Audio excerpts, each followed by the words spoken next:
A bride poisoned on her wedding day, a missing cousin, and a family with a past so dark, even Miss Marple hesitated to look deeper. But she did, and what she found will haunt you. Before we unravel this chilling mystery, make sure you subscribe and comment below who you think the killer is. Why? Because every day we drop exclusive Miss Marple investigations, and if you're watching closely, you just might solve the next one before she does. Chapter 1. The Harville Wedding. In the village of Little Hemsley, whispers lingered longer than seasons. They passed not as winds through trees, but as fragments of memory stitched into hedgerows, ivy-covered stones, and the cool air that curled beneath doors not quite sealed. It was here, on a morning veiled in silence, that a car emerged over the hill, its polished surface catching the weak sunlight as if in protest to the gloom that clung invisibly to the land. Inside sat a woman of refined patience and precise perception, Miss Jane Marple, summoned by invitation, not by suspicion, not yet. The Harville estate stood at the crest of a winding path, its windows like tired eyes that had watched too much and said too little. Miss Marple stepped out of the vehicle and took in the manor's facade. Stone-aged, yes, but with no comfort in its history, only a stillness, as if it had forgotten how to breathe. "Such a lovely day," she murmured, though with a measured pause, "though something seems out of place." She was not referring to the air, nor the manicured hedges, nor even the silence of birds, which had ceased chirping just as her foot touched gravel. No, she meant the stillness that was too complete, the sort that pressed inward like an accusation not yet spoken aloud. Inside, preparations were well underway. Clarissa Harville, the bride, was radiant in ivory silk. Radiant, yes, but pale in a way that only someone like Miss Marple would have noticed, not the pallor of nerves, but of someone whose smile was maintained through habit, not joy. Her hand trembled as she held a delicate silver locket at her throat, a family heirloom, she said, though when pressed about its origin, she'd simply replied, "It belonged to my mother," or perhaps to someone before her. Her groom, Lawrence Deacon, was charming, that particular brand of charm that lacked warmth beneath it. He greeted guests with the poise of someone playing a part, his words crisp, his laughter brief, too perfectly timed. And when he looked at Clarissa, it was with admiration, yes, but never affection. One might say it was the look of a man who admired what he had claimed, not what he had come to love. They were not alone. Cousin Eliza stood to the side, her mouth tight as though holding back thoughts too acidic to voice, and Uncle Henry, silent, stern, staring too long at the wine-glass in his hand as if it held more comfort than company. From the trees just beyond the garden's edge, a man watched. Dressed in black, obscured by branches, he remained still even as the rest of the world moved around him. No one seemed to notice, except Miss Marple, who allowed her gaze to pause, not in alarm, but in calculation. She said nothing. She was marrying into love, the narrator would say, were he permitted the indulgence of optimism, or so she thought. But in the Harville family, love had a body count. As the ceremony progressed, eyes watched, words were spoken, but between each vow, a question hovered, one no one dared voice. Why did Clarissa look so afraid? Eliza's glance at Lawrence was not one of affection nor familial pride. It was guarded, full of unspoken warnings and restrained fury, and Lawrence, for all his calm demeanour, grew tenser with each step toward the altar, as though each inch forward was met with a growing awareness that someone in the room knew something he wished they didn't. Clarissa clutched her locket again. Miss Marple noticed. The chain was worn, nearly broken near the clasp, as though it had been pulled in a moment of struggle. No one else looked close enough to care, but Marple filed it away, not as fact, but as possibility. The reception was traditional, toasts were made, and laughter drifted like dust in filtered light. Yet there was a tension in the air, nothing obvious, but enough to press against the edge of one's awareness. And then, the photo, a family portrait, hanging above the grand piano. It was old, yet strangely unweathered, as though someone had taken great care of it, or perhaps tried to erase time's marks. Miss Marple passed by it once. The image was ordinary. She passed again not 10 minutes later, and Lawrence's eyes, once painted with delicate detail, appeared scratched out, as if by a fingernail or a blade. No one else seemed to notice, or perhaps no one else dared admit they had. The silence in the hallway wasn't empty. It was watching. The portrait remained untouched. No sign of scratches to the fingertip, no raised flake in the paint, no torn edge to accuse anyone of tampering. And yet Miss Marple was certain of what she'd seen. Not the physical alteration, perhaps, but the intention behind it. Someone wanted Lawrence erased, if not in name, then in memory. A quiet suggestion, or a quiet threat. She did not linger before the painting. She had learned long ago that in homes like this, built on inheritance, polished with secrecy, nothing valuable was ever left in the open, and the truth even less so. Clarissa moved through the reception as a hostess should, smiling at old aunts and distant cousins, greeting townsfolk who spoke of her childhood with syrupy affection. But her eyes flicked too often toward the door. Her laughter was a half-beat delayed. She touched the locket often, too often, as though bracing herself. It was just after the pianist began a lilting rendition of an old waltz that the first note of something unexpected touched Miss Marple's mind. Not a sound, not a glance, but a shift. The rhythm of the room broke for just a moment. Lawrence, standing with a glass of champagne, turned not to his bride, but toward Eliza, his eyes locked with hers across the distance. And Eliza, for the first time that day, smiled. But it was not a smile of joy. It was something sharpened and silent, a smile too still to be safe. There had been tension between them, that much was clear. Not the typical strain of family disapproval, but something deeper. A previous quarrel, perhaps. An affair. A betrayal. Miss Marple considered the list of motives, not out of habit, but because experience had taught her that in families like the Harvilles, affection was never simple, and trust rarely mutual. A telegram had arrived earlier that morning. It had been folded once, precisely, and placed in Lawrence's inner jacket pocket. She had seen the corner sticking out while he embraced Clarissa's father. He had pressed it quickly back into his coat, with the same motion one might use to conceal a revolver. Of course, Miss Marple did not suggest violence. Not yet. But information, in the wrong hands, could prove just as destructive. She had not seen Clarissa's father since that moment, nor had Clarissa mentioned him since. Outside, the man in black was gone. Whether he had been a guest, a groundskeeper, or someone with no rightful place there at all, no one had said. No one ever does, in moments like these. Especially in families that prefer their problems hidden, framed, and politely hung in corridors for no one to question. And so the wedding carried on, with clockwork precision. The cake was cut, the glasses raised, and toasts were made in honor of the union. But each sentence spoken seemed too polished, as if rehearsed not once but repeatedly, like a line one tells themselves in the mirror until it becomes habit. Lawrence stood to speak. His voice was smooth, his words warm, but when he thanked Clarissa, there was something missing, a crack in the tone that didn't belong to nerves. He spoke of their first meeting, their courtship, their upcoming plans to travel abroad. He did not speak of her mother. He did not mention her late aunt, who had raised her. He did not reference Clarissa's time abroad. A red herring, perhaps, or perhaps he knew that in each omission lay a clue to what truly mattered. Eliza lifted her glass slowly, as though testing the air. She did not drink. Miss Marple noticed. She always did. So much had been carefully staged. The speeches, the placement of guests, even the playlist performed by the pianist. Miss Marple had recognized selections from Clarissa's mother's wedding. Yet Clarissa herself hadn't chosen the music. Someone else had, and she'd only learned of the selection that morning.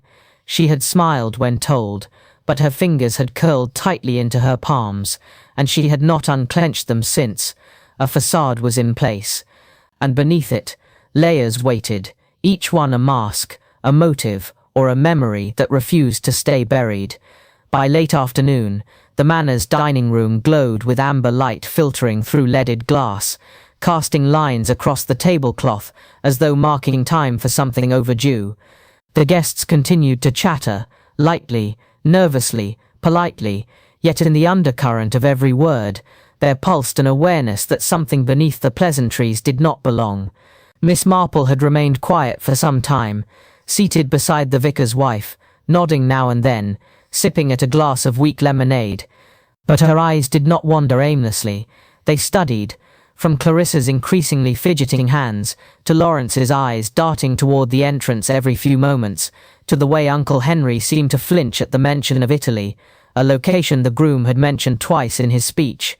Henry's sudden stillness, his tightened grip on the cutlery, it had been brief but unmistakable. And then there was the diary. Not a diary that had been found, no, not yet, but one that had once belonged to Clarissa's late aunt, said to be full of family memories and lineage details. It had gone missing 3 days before the wedding.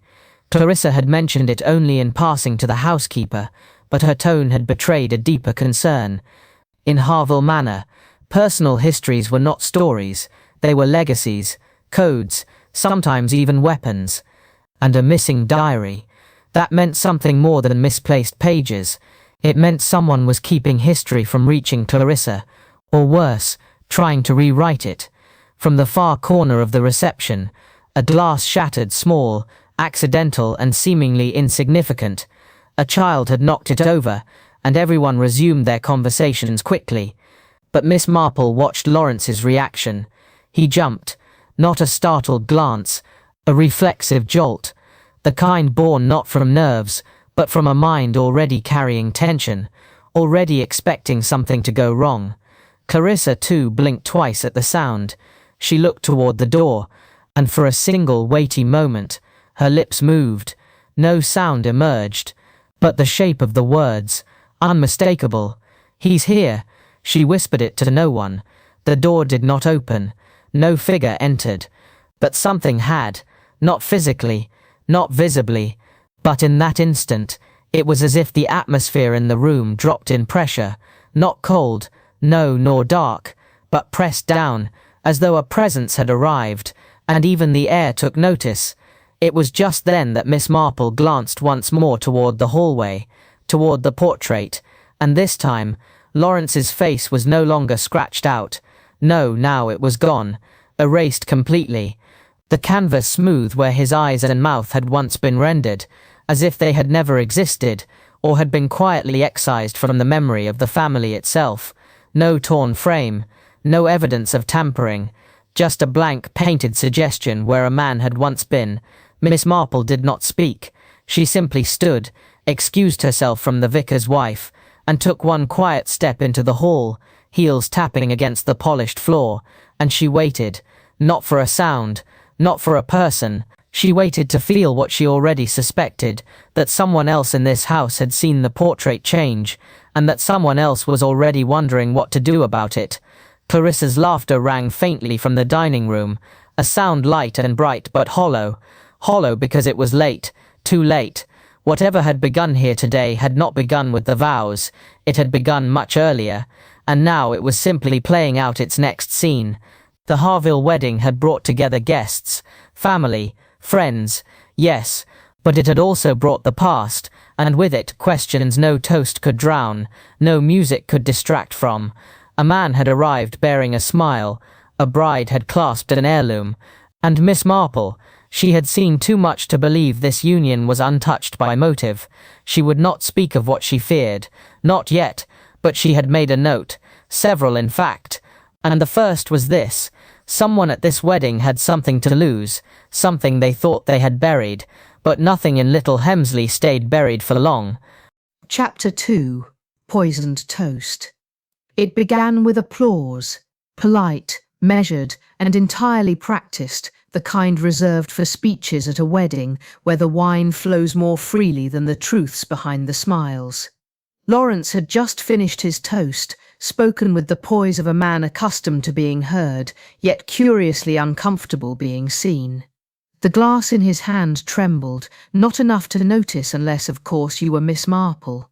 She was seated beside a second cousin who had already indulged in 3 helpings of trifle and spoke in circles about the groom's past as though it were a resume rather than a life.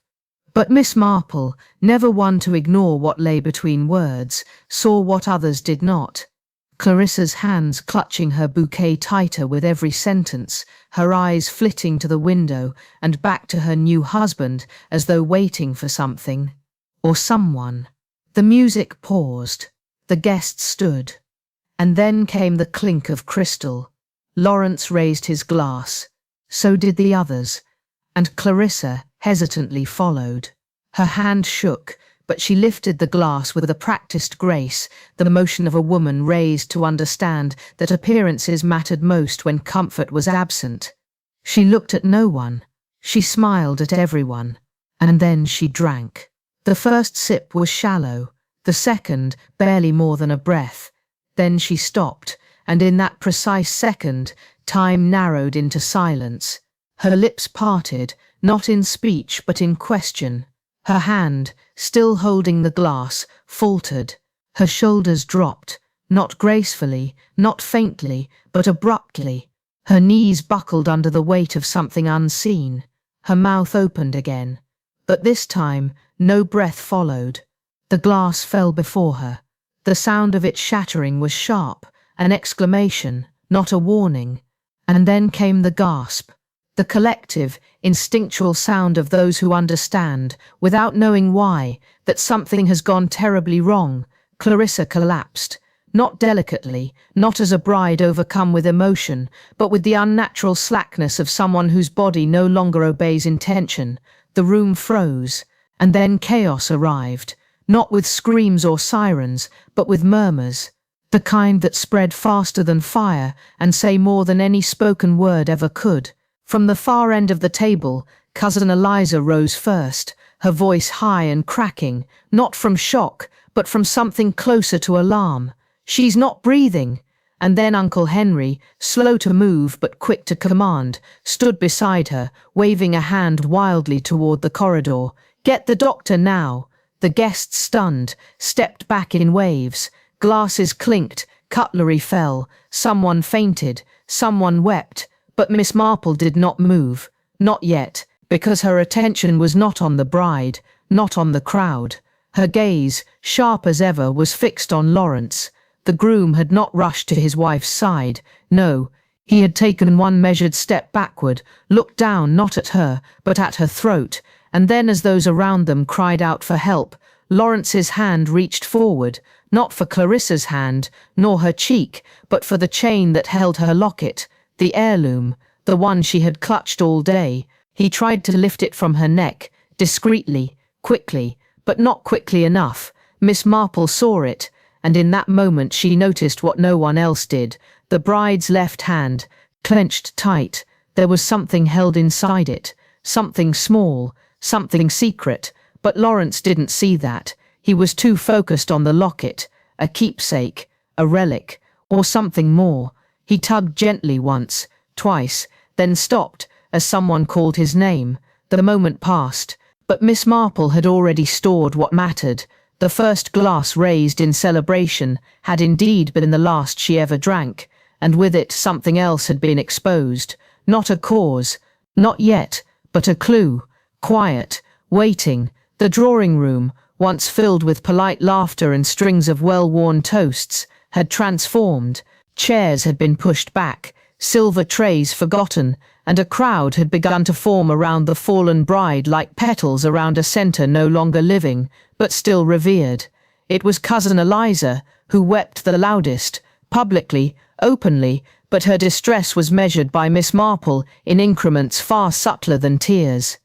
Eliza knelt beside Clarissa, yes, but not before glancing, only once across the room at Lawrence, and that glance carried weight, not grief, not confusion, but confirmation of what Miss Marple could not yet say. Uncle Henry paced, his hands fidgeted with the chain of his pocket watch, though he never once checked the time.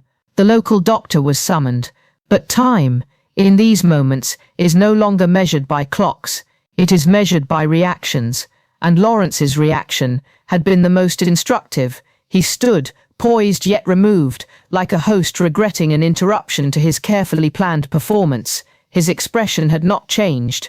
No furrow of the brow, no cry of alarm, only a careful straightening of the cuffs and a faint tightening of the jaw, the sort born not from panic but from the awareness that an unexpected complication had just arrived, and complications, Miss Marple knew, often revealed what politeness worked so hard to conceal. When the physician arrived, a nervous man with the look of someone unaccustomed to true emergencies, Lawrence was the one who spoke first. "She fainted," he said. "Too much heat. She hadn't eaten. It's nothing. Nothing." The word echoed, not aloud but internally. For Miss Marple, it was never the shouted statement that mattered, but the quiet phrase offered too quickly, too early, and without invitation. She hadn't eaten, Lawrence had said, and yet the glass in her hand had been full. She had raised it like the others. She had sipped, and then she had collapsed. Miss Marple took in the room once more. A row of untouched champagne flutes lined the far table, each one identical to Clarissa's, and yet her glass, the one shattered upon the carpet, still glimmered faintly, as though something in it refused to fade. A servant attempted to sweep the shards away. Miss Marple stopped him with a polite hand. "Leave it if you would, just for a moment." He hesitated, bowed, and stepped back. She knelt, deliberately slow, and studied the glass fragments. On one jagged edge, a faint discoloration. Not wine, not lipstick, but a trace of something dry, white, powdery, hard to spot, easy to overlook, but not by her. She said nothing. She stood. It was not her role to accuse. Not yet. But as the doctor pronounced Clarissa unconscious but alive, and servants carried her to the guest room, Miss Marple's eyes followed the man who once called himself groom. Lawrence had moved to the fireplace. His back was to the room, and in his hand, a piece of paper, not folded like a telegram, not crumpled like a letter discovered too late, but burned, edges curling, blackened, fed into the flames one corner at a time. He stood too close to the fire for comfort, and his face flickered with the light, not with warmth, but with something colder, resolve. Miss Marple stepped closer, just near enough to see it. The final edge of the paper was marked with an initial, not his, a single letter, C, barely legible before it vanished into ash. She did not ask what it had been. He would not have answered truthfully, and the truth, Miss Marple knew, had a way of surfacing at its own convenience, but she saw something else in that firelight, barely visible beneath the log beside the grate. A glint, metallic. She narrowed her eyes. A cufflink, half concealed, half clean, half stained with something far less ambiguous. It caught the light, just once, and then fell back into shadow, and Miss Marple, without altering her expression, made her decision. She would stay the night. Night arrived early at Harville Manor, as if the light itself had chosen not to linger. The drawing-room, once so meticulously prepared with fine linen and polished crystal, now bore the faint disorder left behind by a celebration paused too abruptly. Plates remained untouched. Candles, some still flickering, others extinguished, leaned into silence. There was music no longer, only the gentle ticking of the grandfather clock in the corridor, steady, unaware. Clarissa had not regained consciousness. That, the doctor had confirmed. She was resting, he had said, behind closed doors, under supervision, as if stillness could undo suspicion. But suspicion, once awakened, does not sleep. Miss Marple remained downstairs long after the others had retired. She declined tea, declined conversation, and asked only for silence, a request the house, for the first time that day, seemed eager to obey. She moved slowly through the manor, eyes trailing over the framed photographs, the velvet armchairs worn from generations of sitting in judgment. There, a painting of the Harville ancestors. There, a certificate of service in some foreign war. There, a broken clock that still occupied pride of place on the mantelpiece. Objects that spoke of pride, legacy and possession. It was possession, after all, that threaded through this house of things, of names, of people. And there, in the fireplace, the remains of Lawrence's letter now cold, reduced to a curl of black across the iron grate, but the cufflink had not vanished. It had been retrieved, discreetly, almost as though it had been missed by everyone, but not by Miss Marple. She had not taken it, not yet, for what is evidence, if handled too soon. It becomes suggestion, and suggestion in a place like this was far too easy to manipulate. Instead, she recorded it in the one place that could not be tampered with, her memory. The cufflink bore a crest, not the Deacon family arms, but an older emblem, more complex, a bird, wings spread, above a sword entwined with ivy, an insignia she had once seen stitched into the collar of an old-school uniform worn by Lawrence's cousin, now long vanished from society, and if rumours were to be believed, long forgotten by the family as well, but memories, like heirlooms, rarely stay buried. At precisely midnight, a sound came, not loud, not rushed, the slow, deliberate opening of a drawer. Miss Marple was on the first-floor landing, half shadowed by the moonlight cast through the high window above the stairs. She did not move, she waited, and then, footsteps, bare, cautious, down the corridor, past the guest rooms, toward the study. A figure, Lawrence emerged briefly, holding something, paper, envelopes, an object wrapped in cloth. He moved with intent, not panic, and then he turned into the study. Minutes passed, and then the scent arrived, thin, acrid, unmistakable, burning paper. She moved closer, but did not open the door.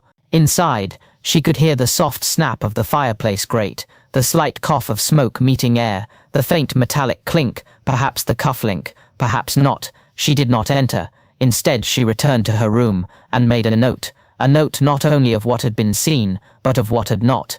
Clarissa's left hand still clenched when they carried her from the dining room, still clenched hours later, as she rested beneath a nurse's watch. Miss Marple had asked gently if it could be opened. The nurse had tried briefly, and then shook her head. Tension, she had said, reflex, happens sometimes. Yes, Miss Marple had thought. It happens sometimes, but only sometimes, and this was not one of those times, because whatever Clarissa held, she was not letting go, not yet, perhaps because it mattered, perhaps because it was hers, or perhaps because in that object lay something she had not had the chance to speak aloud, a final word, a last message, a clue waiting its moment. And now the manor was asleep, but Miss Marple was not. She did not sleep on nights like these, for the silence was no longer empty, it was watching. Chapter 3. Strange Eyes. Morning came with no joy, only routine. A breakfast tray set carefully outside the guest room, a pair of walking shoes placed beneath a window, and a housekeeper who moved as if she'd been instructed not to ask questions. No one discussed the night before. No one mentioned the faint scent of paper ash in the hall, nor the cough heard from Lawrence's study long after midnight. But Miss Marple did not need words to know when a household had shifted. It was in the way the curtains were opened, half, not fully, the way the staff exchanged glances, never holding them for long, the way Uncle Henry emerged to breakfast with the same cravat he'd worn the day before, only now it was inside out. Clarissa remained unconscious. The doctor had left before sunrise. He would return, he'd said, with tests, with time, with assurance. Assurance, Miss Marple had found, was the most dangerous thing one could offer without certainty.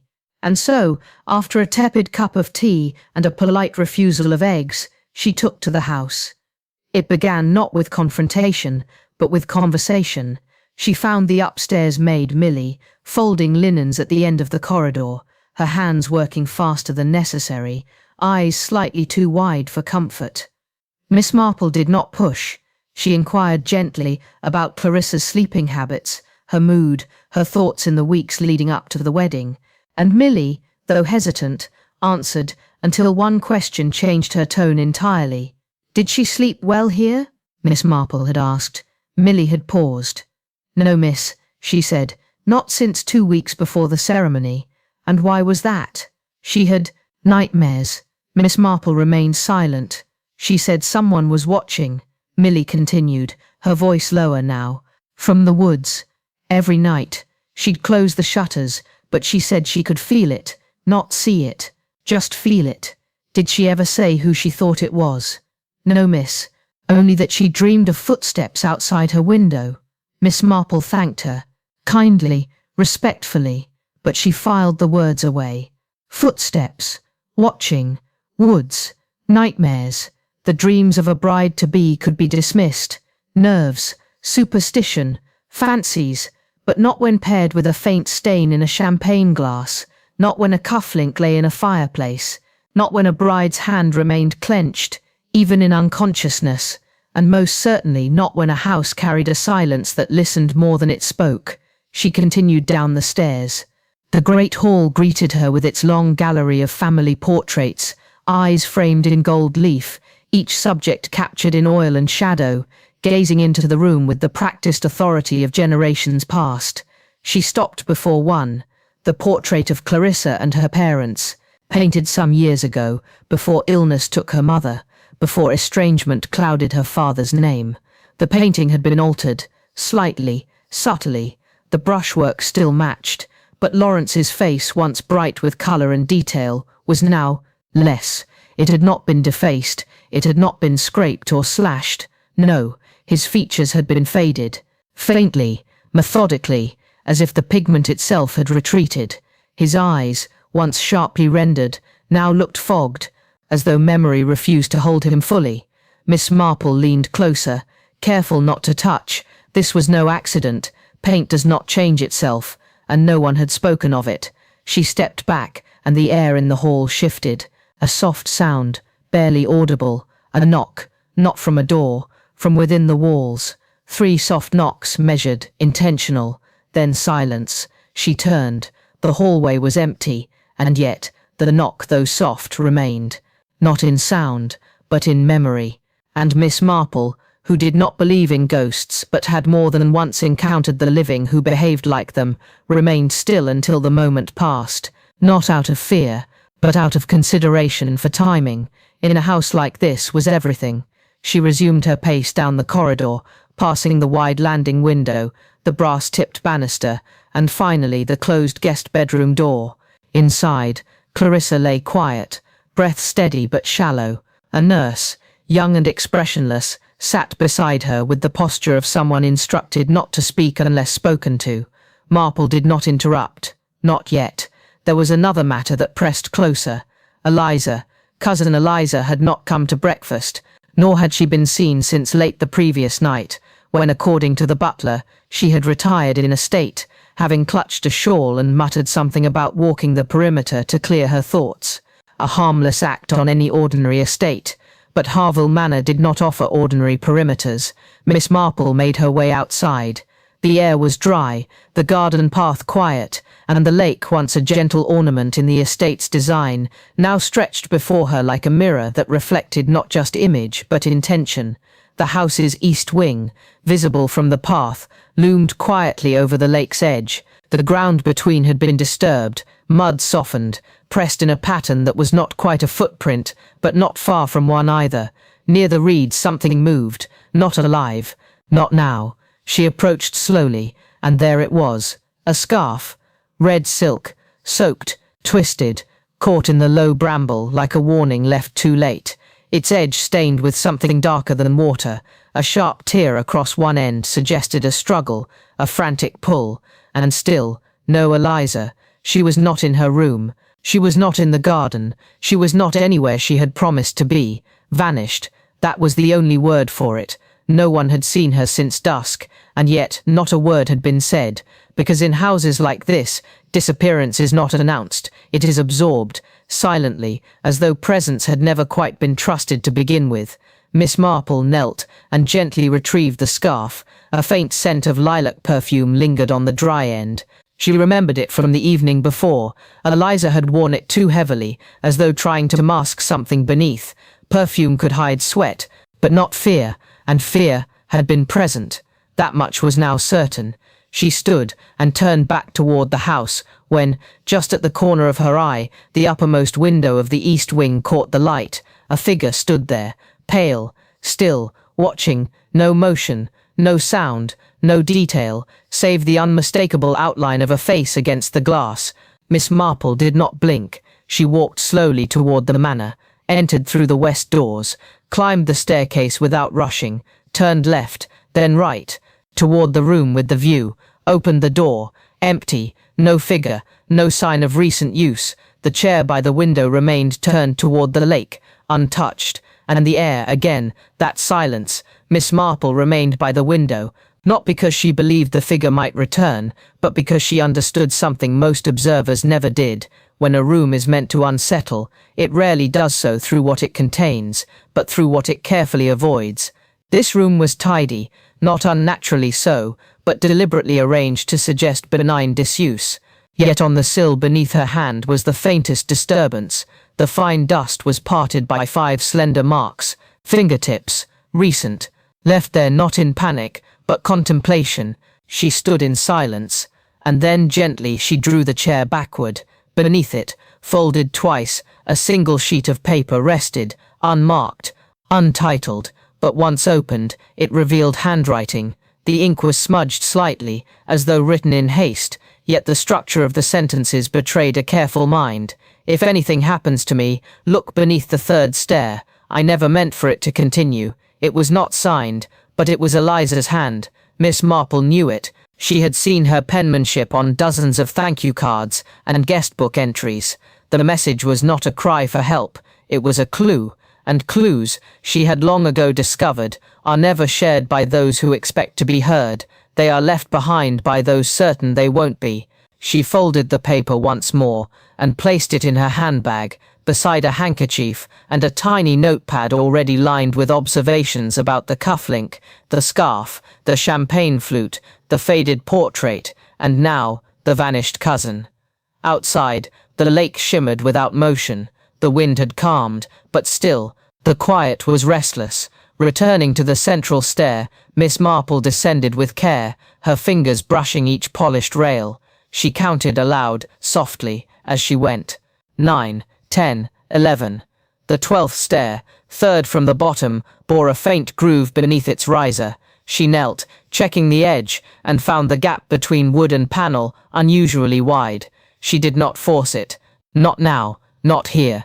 Because whatever lay beneath that stair would require more than privacy. It would require time, and trust, and light. She would wait until the house slept, until Lawrence retired once more to the study, and Henry locked himself in the conservatory with his decanter and his secrets, until the nurse nodded off in her chair, and Clarissa, if she remained silent still, would speak at last through what she had chosen to hold in her hand when she fell.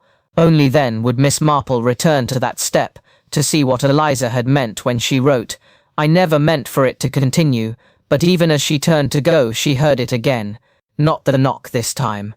A whisper, low, drawn, breathless, her name, just once, Jane, not loud, not pleading, not ghostly, but real. It came from above, from the corridor she had just left. She did not run, she did not turn back, she stood there, very still, because she knew, just as she had known when she saw the fading portrait, when she tasted the silence in the glass, and when she watched Lawrence reach for the locket.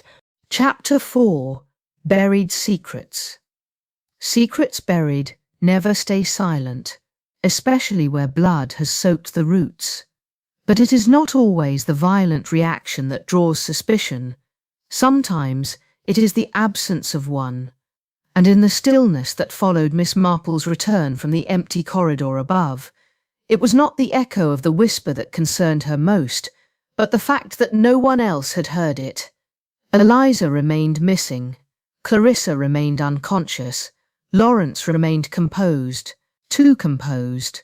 The scarf, now folded and placed within a small linen pouch, rested inside Miss Marple's handbag. The letter from Eliza, with its unnerving line, "I never meant for it to continue," was beneath it, and the memory of the figure at the upstairs window refused to leave her mind. So she walked, not for exercise, not for distraction, but for alignment. The garden, she had always believed, held more truth than the drawing room. Flowers may be trimmed, hedges may be shaped, but earth forgets nothing. The path beneath her feet curved gently toward the edge of the estate, where an old willow tree had stood for generations. It had watched more weddings than most of the Harville family had attended. It had outlived 4 patriarchs and had once been the favoured hiding place of a very young Clarissa who had preferred its shade to the scrutiny of adults. Now it stood in silence. As she approached, Miss Marple paused, not from fatigue, but calculation. A spade leaned against a low stone bench to her left. Its blade was clean, but its wooden handle bore fresh soil. A patch of earth beneath the tree had been disturbed, lightly tamped down, smoothed over as though someone had attempted not concealment, but delay. A shallow dig, not meant to hold weight. She stepped carefully into the soft ground. Her heel sank, her balance held. There was something just beneath. She knelt, eyes scanning the horizon, but no one watched. Or if they did, they knew better than to interrupt her. With 2 fingers, she brushed aside the top layer of soil, and there it was, a child's shoe. Small, ivory leather, weathered by time, but not ancient.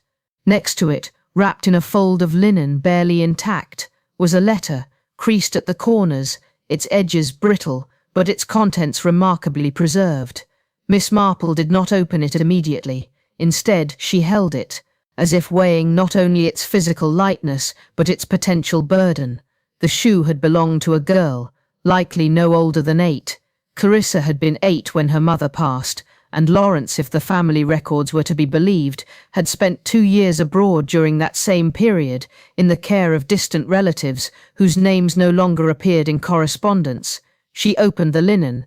The letter was written in a woman's hand, cursive, slanted, hesitant at first, then firmer, as though courage had grown in the writing. She read the first line. "Clarissa, my darling girl, if you are reading this, I did not make it to your wedding." Miss Marple sat back slowly. The voice on the page belonged to the dead, Clarissa's mother. "Clarissa, my darling girl, if you are reading this, I did not make it to your wedding."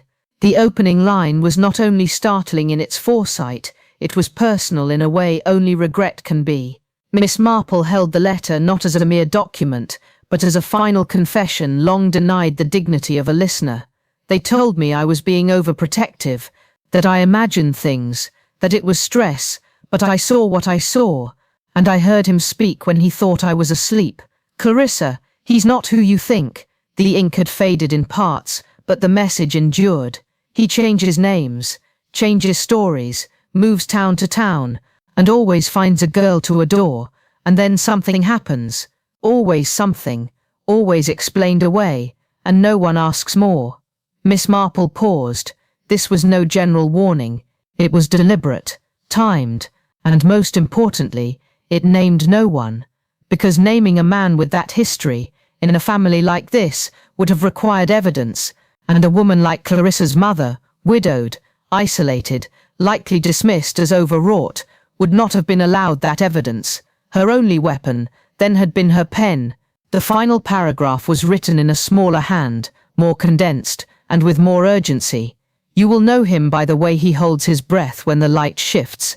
He fears mirrors, avoids photos. He took something from me once, something I never got back. Don't give him your trust, Clarissa, and never ever wear that locket if he asks you to." Miss Marple blinked. The locket. Clarissa had worn it all day, the one she clutched tightly just before she collapsed. The heirloom, she said, had belonged to her mother, or someone before her, the one Lawrence had tried to remove when she was unconscious. Now its meaning shifted entirely. Miss Marple gently refolded the letter and returned it to its wrapping. But before she secured the cloth, something else slipped free. A photograph, black and white, faded, 2 figures, one unmistakably a young Clarissa, no older than 8, standing beside a man with his arm around her shoulders.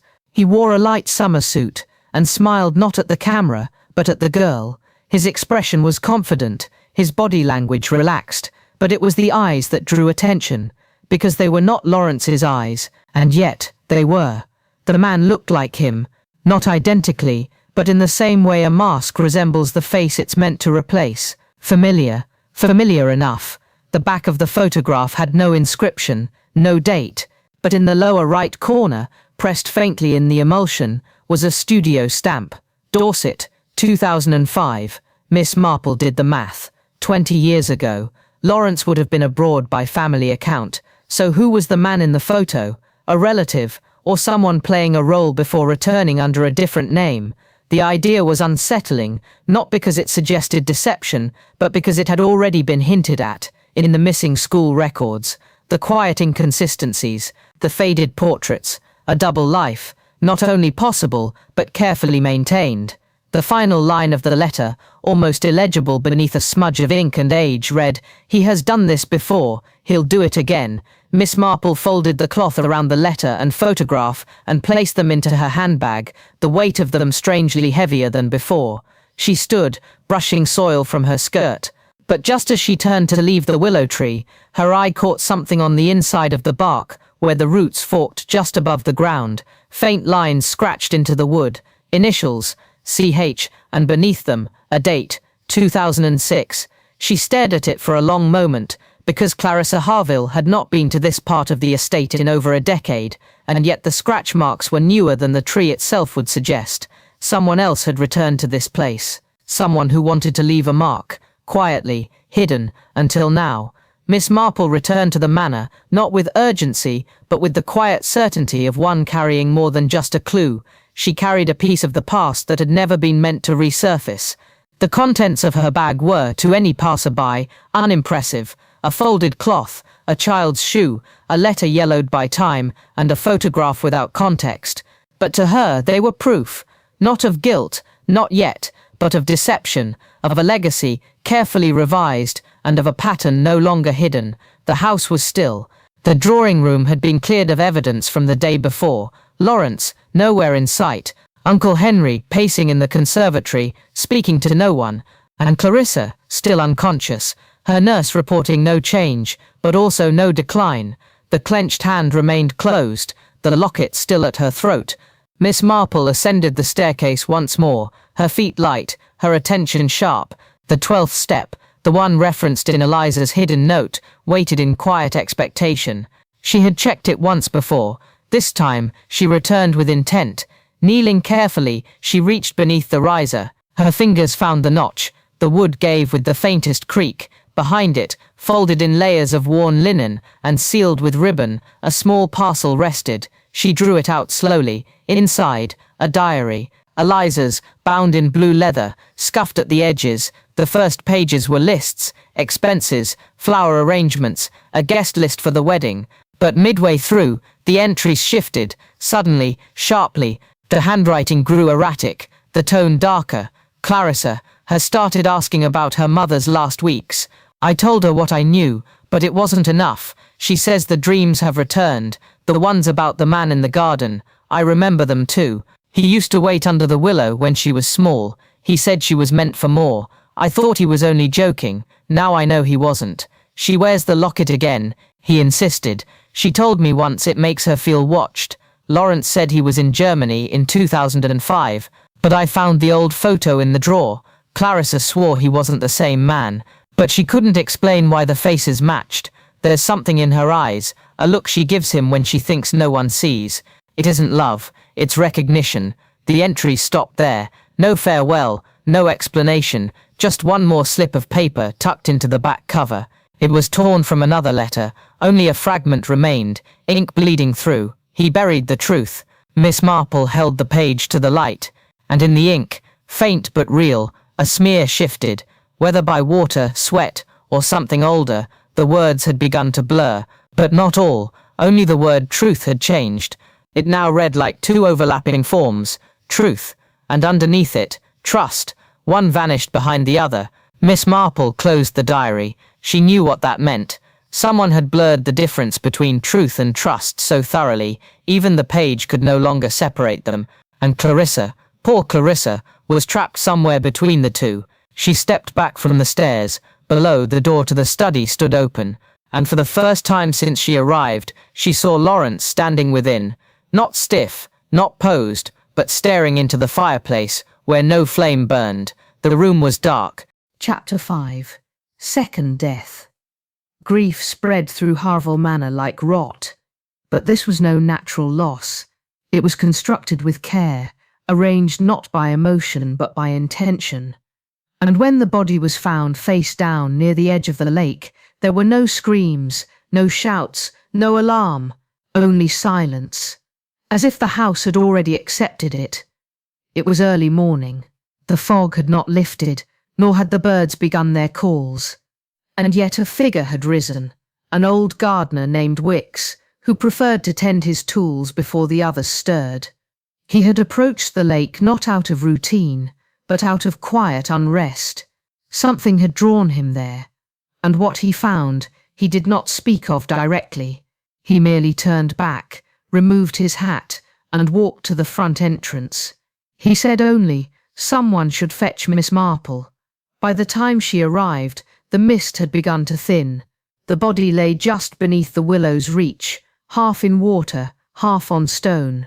Pale hands, one open, one clenched, a dress sodden with silt and scattered petals, and a locket, heart-shaped, glinting in the weak light, held tightly between the fingers. It was Eliza, and yet her face did not scream. Her mouth was parted, faintly curved, as if she'd seen something in her final moment that softened her. But Miss Marple did not believe in that kind of peace. She crouched beside the figure and looked not at the face, but at the hand, the one that held the locket. It was not Clarissa's. This was older, duller, the hinge slightly rusted, but when she opened it, inside was a photograph. Clarissa, unmistakably, no more than 6 years old, standing next to a woman Miss Marple did not recognize. The woman stood straight, in a long white coat, her expression unreadable. She held Clarissa's hand. Miss Marple stared at it, unmoving, because she had seen this woman before. Not here, not in the house, not in any of the Harville albums, but in the newspaper, years ago, not in celebration, nor in tragedy, in court, a case, long buried and poorly reported, a custody battle, followed by a sudden disappearance. No charges, no follow-up, the details vague, the facts smudged, and yet the face remained, now staring back from within the locket of a dead woman, found at the edge of a lake Clarissa used to fear as a child, and Clarissa had never once spoken of her.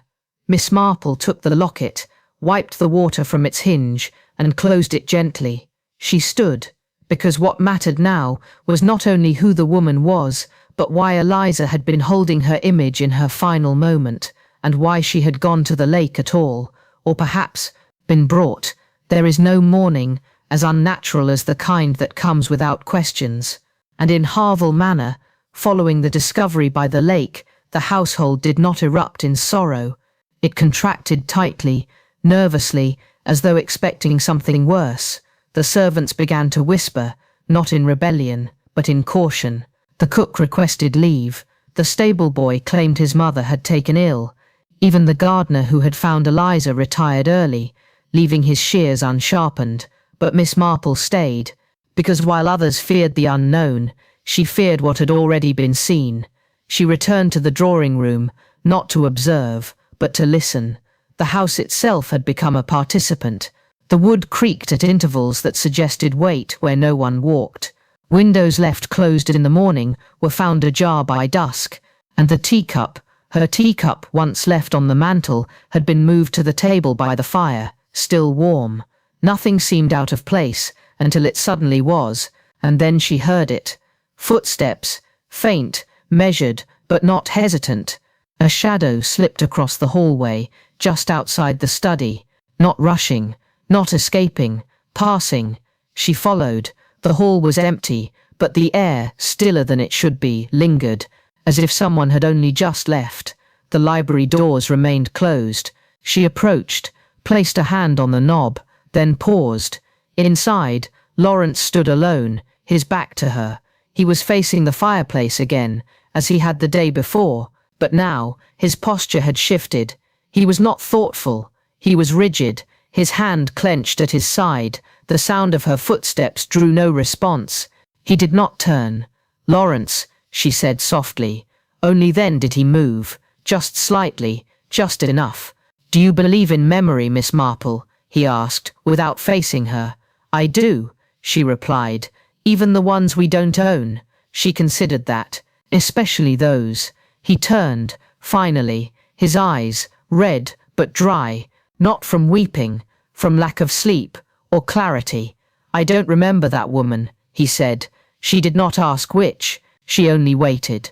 He gestured toward the locket, now resting on the table. "I've seen that picture before, but I swear, I don't know where from." Miss Marple stepped forward. "You remember the child?" His eyes flickered. He did, but he would not admit it. She would not press him. Not yet. Instead, she picked up the locket again, studied the hinge. Inside, behind the photo, another fragment of paper had been wedged. She pried it out with care. A sliver of note, faded ink, cramped writing. Only 3 words. "You promised her." No signature, no date, no explanation. Miss Marple folded the paper once more, placed it into her coat pocket, and turned to Lawrence. But he had already walked past her, and once again the room felt colder than before, not because of absence, but presence, undetected, yet deeply felt. There are rooms in every old house that seem to breathe differently, and in Harville Manor it was the east wing, the guest corridor left unused since the renovations of '93, not locked, not forgotten, just avoided. Miss Marple returned there, not because she was invited, but because the silence directed her. She opened the first door slowly. It gave without resistance. The air was thick with linen dust and unused perfume. A guest room, well appointed but untouched, curtains drawn, a wardrobe left ajar. Inside, she noticed 2 unusual things. First, the imprint on the bed, not on the coverlet but beneath it. Someone had lain there recently, smoothing the top layer again to conceal it. Second, a stack of neatly clipped newspapers beneath the dresser drawer, tucked behind old guest stationery, folded with the kind of precision that did not suggest nostalgia, but surveillance. She sat in the high-backed chair, unfolded the first clipping, a society column, dated 3 years earlier, a gala in Bath, and within the blurred group photo, there he was again, Lawrence, or someone who looked like him. No caption, no mention, just the smile, the posture, the eyes. The next clipping, a medical tribunal, not his name, but the name of a doctor, suspended after a patient, unnamed, went missing. The photo accompanying the article had a bystander in the corner, half turned, the cheekbone, the hairline, subtle enough to dismiss, unless one was looking. By the 4th article, it no longer resembled coincidence, because one woman appeared in all of them, in the background, unnamed, unposed, the same long coat, the same stiff stance, the woman from the locket. She had not vanished. She had followed, from gala, to city, to manor. And if Eliza had these, Eliza had known something.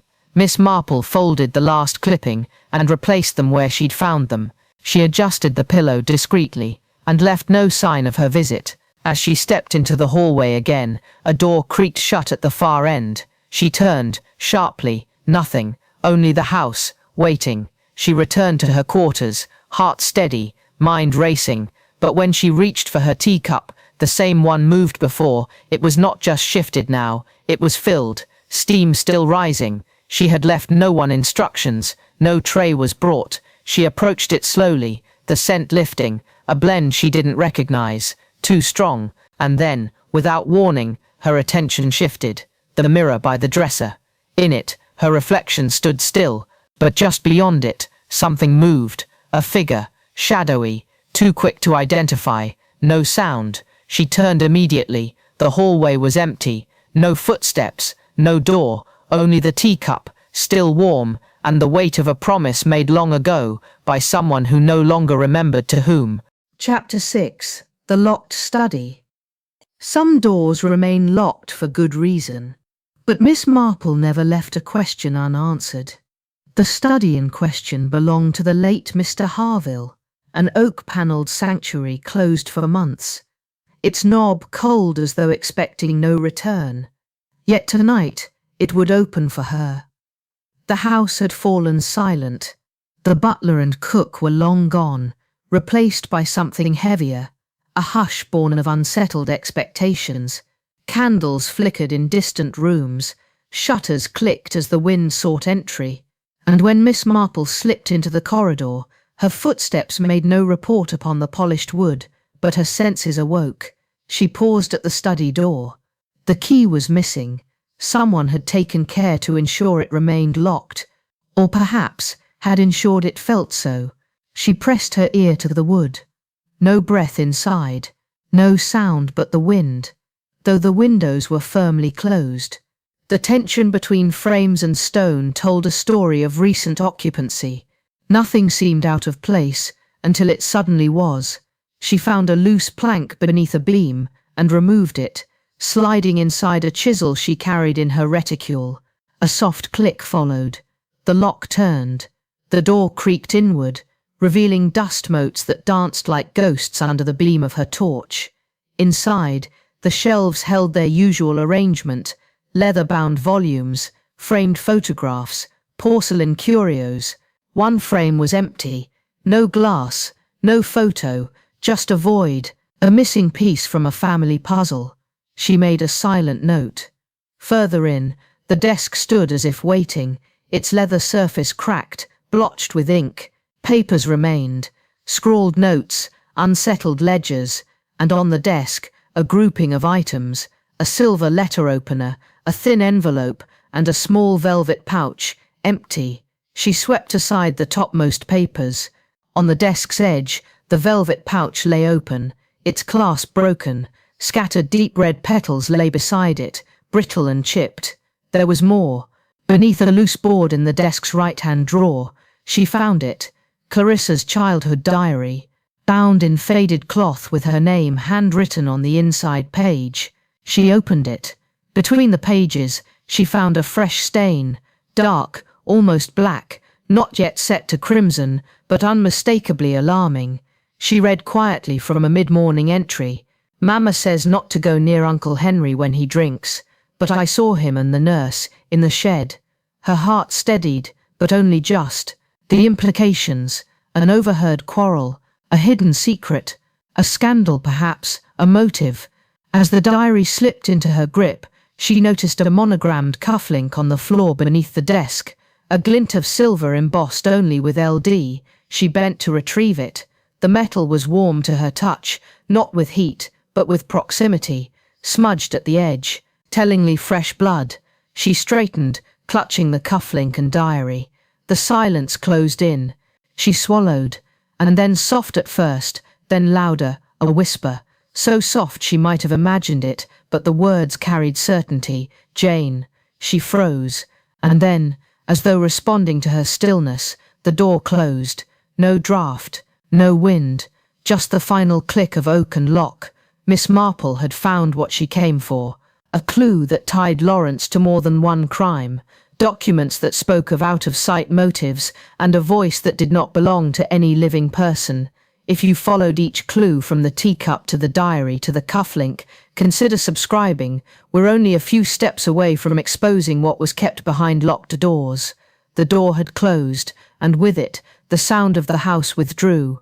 Miss Marple, composed though rarely deceived, paused with the cufflink in one hand and the diary in the other.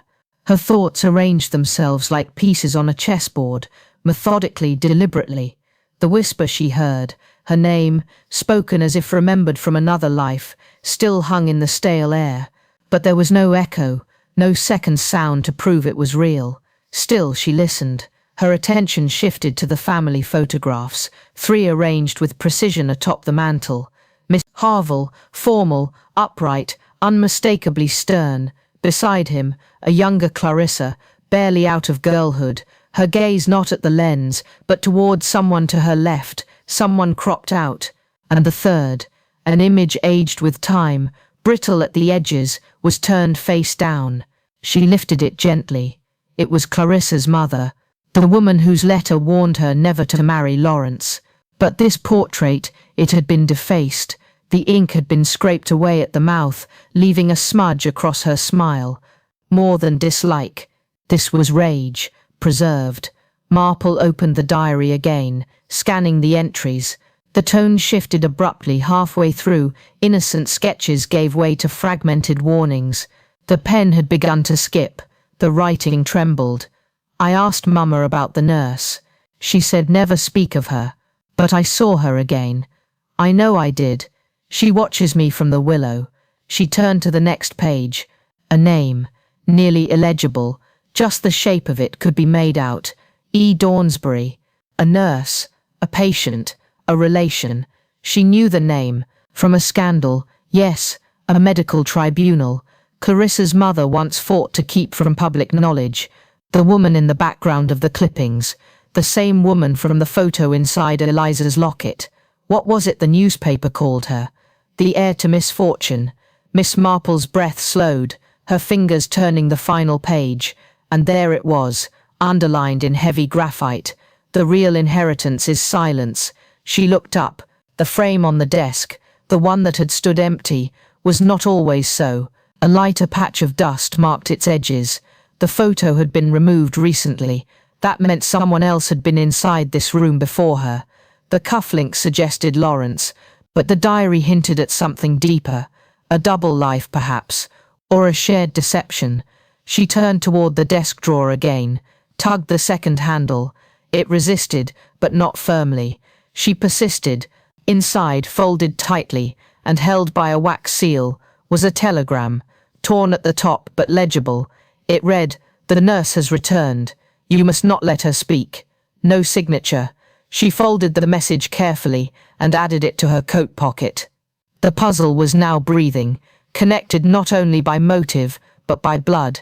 As she prepared to leave, the silence shifted, a faint tapping sound, not from the door, but from inside the wall. She followed the sound to the bookcase. Third shelf from the bottom. A worn medical text slightly misaligned. She pulled it.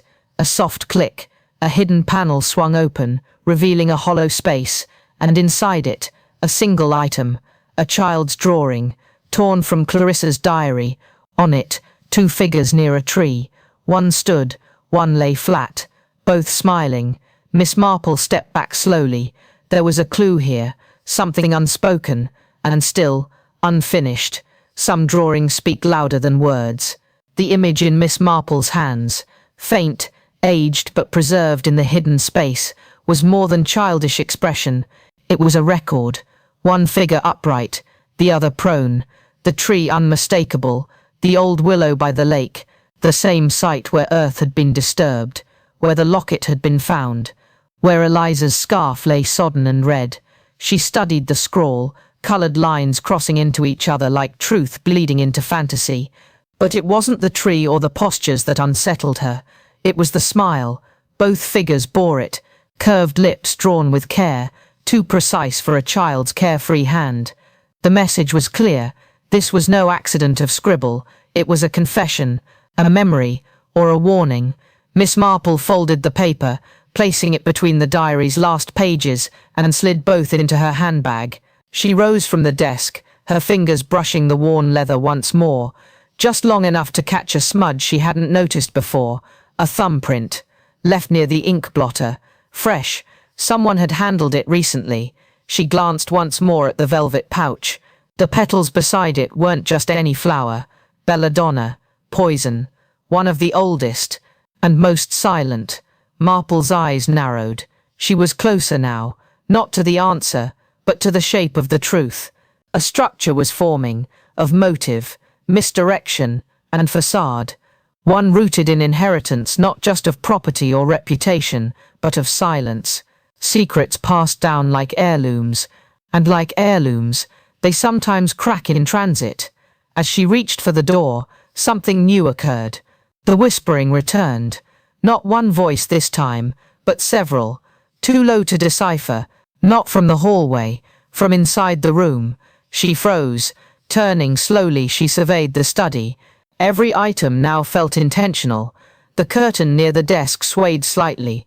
A draft, perhaps, or movement. She stepped forward, cautious. The whispering faded, replaced now by something fainter still, breathing, controlled, steady, not hers. She whipped back the curtain. Nothing, just wall, books, dust, and yet she knew the sound had not lied. She stepped away, only to find the diary slipping from her bag, spilling open, A page she hadn't noticed before fluttered up, written in shaky hand. "He keeps it where the memories sleep." She stared. Beneath it, tucked into the binding, was a name, Agnes Dawnsbury, a connection, the same surname as the nurse mentioned in the newspaper, the same woman in the photograph inside the locket, Eliza clutched, the same initials as E. Dawnsbury, Clarissa's mother's warning. And now, Agnes had returned, not as a nurse, not even perhaps as a woman still recognized, but as a shadow, woven through the very foundation of the Harville household. The legacy was poisoned. The clues whispered not only of betrayal and confession, but of something ancestral, repeated. Miss Marple stood at the door once more. She opened it. The hallway greeted her not with silence this time, but with a creak from above. A shadow drifted across the top of the stairwell, gliding, too fast to see clearly, but enough for her to catch a shape. A woman, veiled, watching, and then gone. She had seen that veil before, in a different time, a different place, long before the wedding, long before the bride. If you're following this story carefully, ask yourself this: who stands to lose more by revealing the past, the groom, the uncle, or the one already gone? This is not a tale of one secret. It is the unraveling of a legacy, layer by layer. Chapter 7. Echoes in the Hall. When the dead speak, they whisper, and the manor had much to say. Harville Manor, once alive with the clink of crystal and the rustle of gowns, now sighed with a different rhythm, a slower one, heavy with breathless tension. Since the events of the study, the household had been left to wander within walls that no longer offered warmth, only questions. The corridors, long and lined with portraits, felt narrower by the day, the eyes in oil more accusing than familiar. Something had shifted. Not suddenly, gradually, and yet with the weight of inevitability. Miss Marple, rising early as always, had begun her silent watch, not of people but of rooms. She was not merely observing faces, but movements, a vase turned slightly left, a teacup not where it was left, the faint impression of footprints where no mud should be. And then, the mirrors. The first mirror, hallway, adjacent the west wing, held her reflection for a moment too long. She moved, and yet her image lingered, half a second slower than time itself. She said nothing. She did not believe in hauntings, but she believed in theatre, and someone, somewhere, was putting on quite the show. By breakfast, word had spread among the servants. Clarissa's bridal figure had been spotted gliding across the courtyard at dusk, veil intact, shoes echoing faintly though the ground had been damp. A maid refused to enter the laundry wing. She said she'd seen her at the well, looking in, and yet Clarissa was gone, entirely. No sound, no sight, only whispers and a set of pearl buttons found beneath a fig tree by the cook. No reason, no explanation. Marple made note of these things. She didn't confront, not yet. Observations needed patience, they needed context, and what she was building required both. Uncle Henry had taken to sleeping in the drawing room, sherry bottle close at hand, mumbling names through shallow breath. He had accused Lawrence outright now, not in front of the others, but in the hush of conversation overheard by the butler, whose loyalty lay with Clarissa's memory. Meanwhile, Lawrence himself was fraying, his collars now askew, his fingernails ink-stained, his eyes darting when spoken to. He was heard pacing in the music room at midnight, speaking low and fast, as if rehearsing, to whom no one knew, and when asked, he laughed far too easily. She wanted to leave, I couldn't let her, they'd all know. The line hung in the air like candle smoke, and so the whispers grew, not merely from mouths, but from the house itself. Miss Marple knew the value of silence, and she used it as both shield and blade. When others busied themselves with drawn curtains or cautious glances, she stepped quietly into the library and waited, not for a voice, but for the absence of one. It is in such stillness that truth gathers dust, until disturbed. That evening, just before the sun surrendered, the atmosphere shifted once more. Creaking sounds echoed through the hall. faint at first, like footsteps taken by someone unsure they should walk at all. Miss Marple, seated in her modest guest room, paused her stitching. She did not rise immediately. Instead she listened. 4 slow steps, pause, then 3 more. A sound not weighty, but deliberate, measured.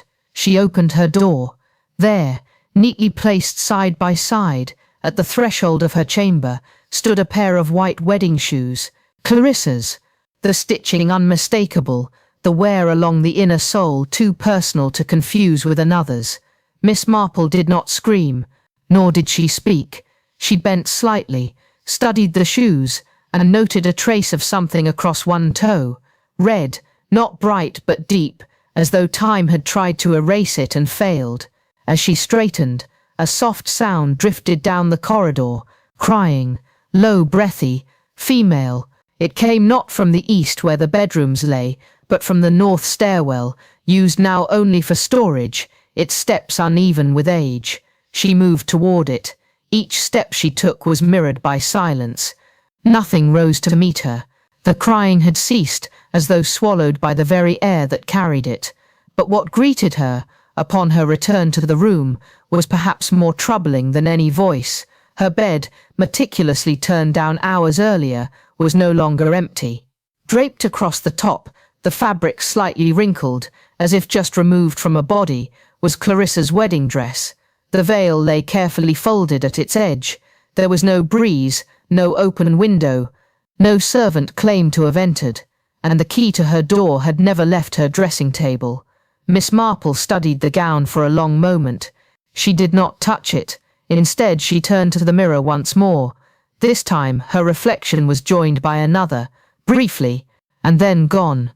The fabric of Harville Manor had begun to loosen, not with chaos, but with an elegance too precise to be accidental. Objects misplaced, conversations half heard, footsteps always one room ahead.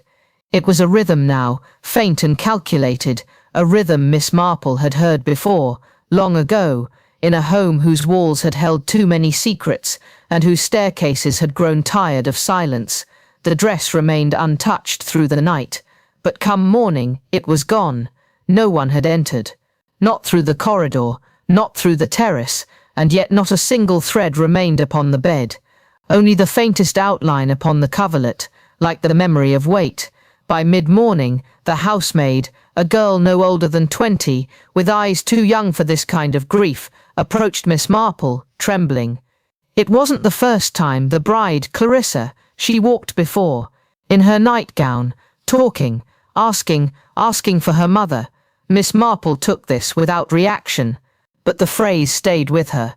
Clarissa had been an only child, her mother gone for years, but the name Agnes had returned recently in a place she hadn't expected.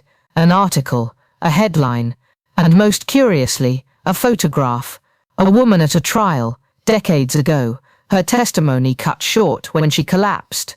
The charges hushed, the case sealed, but it was her, the same woman from the photo in Eliza's locket. The question, then, was not only who Clarissa's mother had been, but why her name had disappeared so completely. Later that afternoon, Miss Marple walked the main hall. The corridor stretched longer than it should, lined with portraits of Harvilles who had either faded from memory or wished to be forgotten.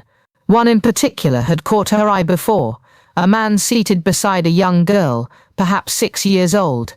The plaque read, Edmund Harville, 1901.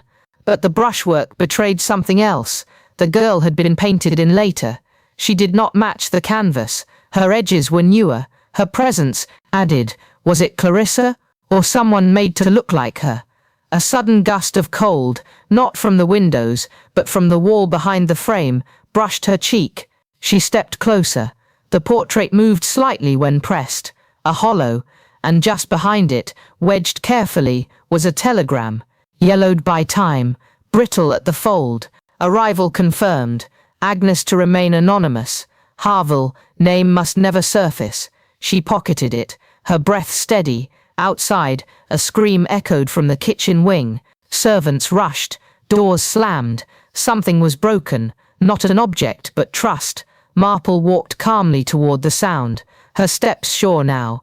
The pieces were shifting, falling into place, yet still unwilling to show their whole shape. But she knew there was a clue left unspoken, and it was waiting. The manor would not stay silent much longer. Chapter 8.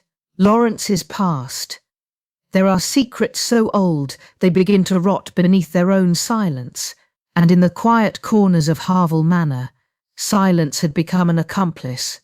The dress had vanished, the telegram lay tucked behind a false canvas, and the scream from the kitchen had gone unanswered, absorbed into the very stone. But Miss Marple had not moved in vain.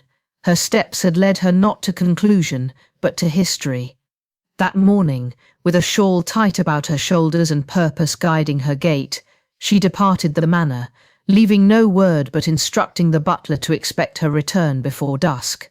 Her destination, the nearby town of Dryly, a place untouched by inheritance or facade, but curiously touched by record, and it was record she sought now. The Dryly Archive, a slate-bricked building shrouded in climbing ivy and government dust, had survived 2 wars and 4 fires. Inside, a modest collection of ledgers, telegrams, and physicians' notes had been kept not for sentiment, but for law. And there, under a misfiled surname and a blot of red ink, she found it. Lawrence Jonathan Crane, admitted March 1912, discharged quietly December 1913. Diagnosis: acute fixation. Incident: drowning. Female. Case closed. It was not Lawrence Harville. It was not even Harville blood. But the photo clipped to the file betrayed him completely. His posture unmistakable, even at 24, the tilt of the head, the stare too fixed, and beside him in the photograph, a locket, heart-shaped, familiar. The admission had followed tragedy. A woman unnamed had vanished into the lake beside the estate where he'd served as tutor. Her likeness had been noted in multiple testimonies: hair the colour of barley, voice too soft to be remembered, eyes like Clarissa's. Miss Marple pressed the photo between her gloves. Her hand remained steady, but her breath came slow. 12 years ago, a different life, a different name. But the man had not changed. Only the paper trail had. The archivist, a man with spectacles so thick they tripled the world, watched her with vague curiosity as she returned the file. "Tell me, do you still keep records of staff?" He nodded, and within another drawer, beneath yellowed medical sheets and asylum documentation, she found it, a nurse's log, a routine account of medications, incidents, and sleep disruptions, and a note: patient whispers nightly, repeats the name Agnes, cradles a locket, refers to a woman as still watching. She closed the ledger with care. The past wasn't only repeating, it had never truly ended. The distance between one name and another can stretch wider than oceans. Yet for Lawrence, the gulf between who he was and who he became had always been thin, a veil, easily lifted. Miss Marple returned to Harville Manor by dusk. She walked past the rusting iron gates without slowing, her pace unhurried but her mind laced with threads, each one pulled taut from the past.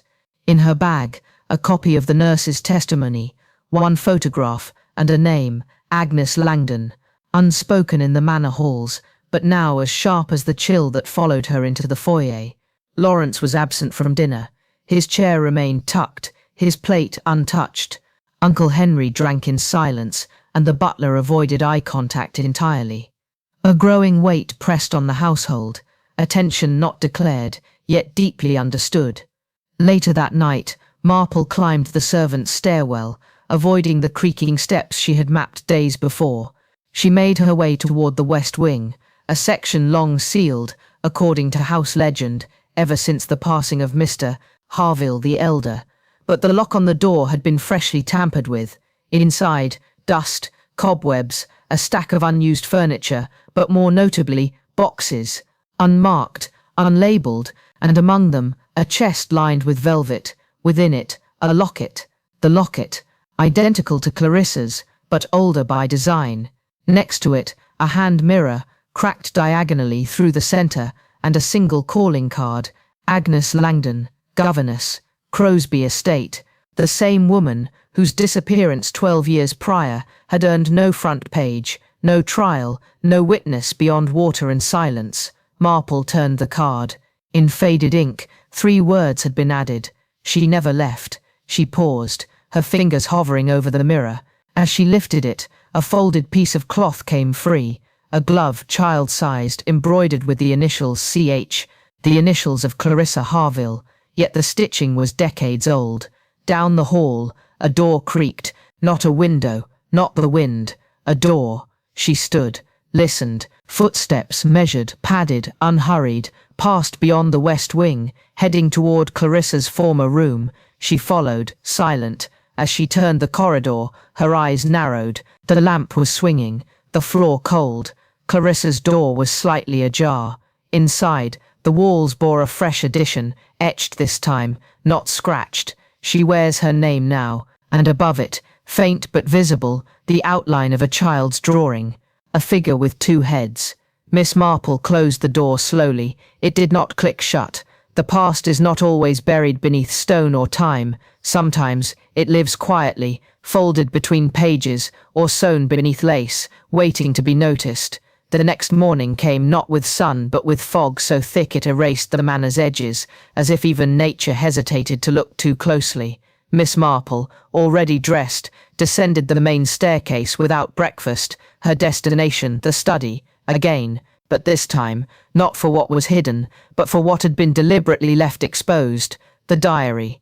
She opened it not to the final entries, but to the middle pages stitched together by a thread only visible when held to light. A child's voice spoke in ink, yet the thoughts belonged to no innocent. He told me I had her face, that he never forgot the lake, that my name made it harder to forget. Clarissa had been groomed not for affection, but for replacement. It was no coincidence that the woman Lawrence had loved and lost wore the same locket. No accident that Clarissa was drawn to a man who always looked just slightly past her eyes. Her wedding, her affection, her inheritance, all part of a design whose edges were now beginning to fray. It was not the locket he loved, nor the voice. It was the echo. In the dining room, Lawrence sat alone, unshaven, his sleeves misaligned, and before him a set of documents, birth certificates, 2 letters, and a small parcel wrapped in aged linen. Marple observed from the archway. She waited. Lawrence did not acknowledge her. They never asked why I changed my name, only where I came from. Agnes wasn't supposed to leave. He stood abruptly, knocking over the chair. The parcel fell. Inside, a photograph. Agnes Langdon, young, kind-eyed, and next to her, a boy, too young to be Lawrence, but with the same shape in the brow, and in the corner, dated carefully, March 1910, Whitcomb Lake. There was the clue, not in what Lawrence had said, but what he had not. The dates, the lake, the inheritance, Clarissa received from a man she never met, except through photographs she never questioned. Suddenly, a shout from the foyer. The maid, breathless, panicked, clutched a crumpled page, found in the guest room, under the floorboards. It was a telegram, addressed not to Clarissa, but to Agnes Langdon, dated 2 days before her disappearance. He knows about the girl. You must leave before the wedding. Wedding. A second wedding. Marple, trembling, placed the telegram alongside the photograph. The same handwriting. The same hand that had written Clarissa's diary. But one thing remained unanswered. 1 page, missing, and then a sound, upstairs, scratching, not the wind, not mice, something heavier, deliberate, rhythmic. She ascended, step by step, not with fear, but resolve, for the truth at last had begun to whisper its final stanza. Every clue has a voice, every silence a motive, and in the shadows of Harville Manor, something had finally stirred. Chapter 9, Clarissa's Journal. There are entries that should never be written, and pages that should never be found, but when fear eclipses silence, the truth demands ink, even if the hand trembles as it writes. It began with the door, slightly ajar, a sliver of space in an otherwise sealed room, one that had remained closed since the night Clarissa vanished. Miss Marple, careful to place no weight upon the creaking floorboards, approached the opening with that peculiar calm she so often wore when matters grew most uncertain. Behind it, her lamp cast no shadow, and yet she stepped through. Inside, the room was untouched, no dust disturbed, no linen misplaced, yet a new presence loomed, not a person, but a sensation, a trace. There, resting neatly upon the dressing table, Clarissa's journal, not the first one, a different cover, faded leather, pages thick and heavy with the scent of rose oil and something older, something left too long in the dark. Miss Marple opened it, not at the beginning, but somewhere near the end, where the ink grew hurried, the lines uneven, the loops of the letters bent by haste or dread. He was at the lake again last night, but he was also here. I saw him by the fire. How could he be both? Uncle Henry said to stop asking questions. He gave me a gift, said it belonged to Mother, but it's not hers. I know it.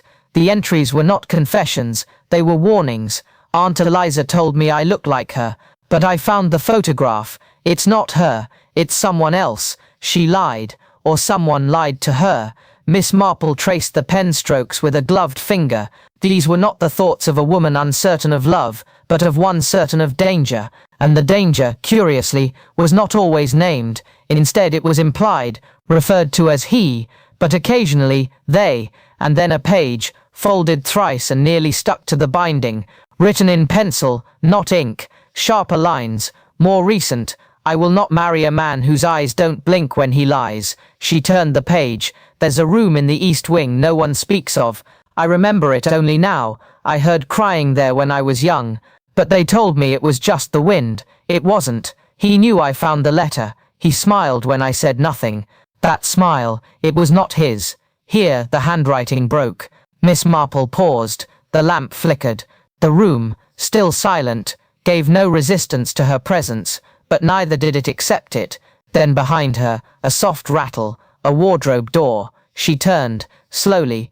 Nothing, but at the bottom of the wood, slightly raised from the baseboard, an edge, a board, loose from the rest. She reached into her handbag, withdrawing a letter opener, and with careful precision, lifted the panel. Behind it, darkness, and a box. She drew it out, a child's box, painted once in blue, now dulled by time. Inside, lace gloves, a broken ceramic swan, a paper star, and beneath them, another journal, but this one had been partially burned, only the lower half remained, edges curled, blackened, but the name still legible at the top. Clarissa Ruth Harville, age 9. She opened it. He says I remind him of her, but I don't know who she is. I think he talks to her at night. He calls her my Clarissa. That's me, but I don't think it is. Miss Marple's fingers trembled, not from fear, but from comprehension.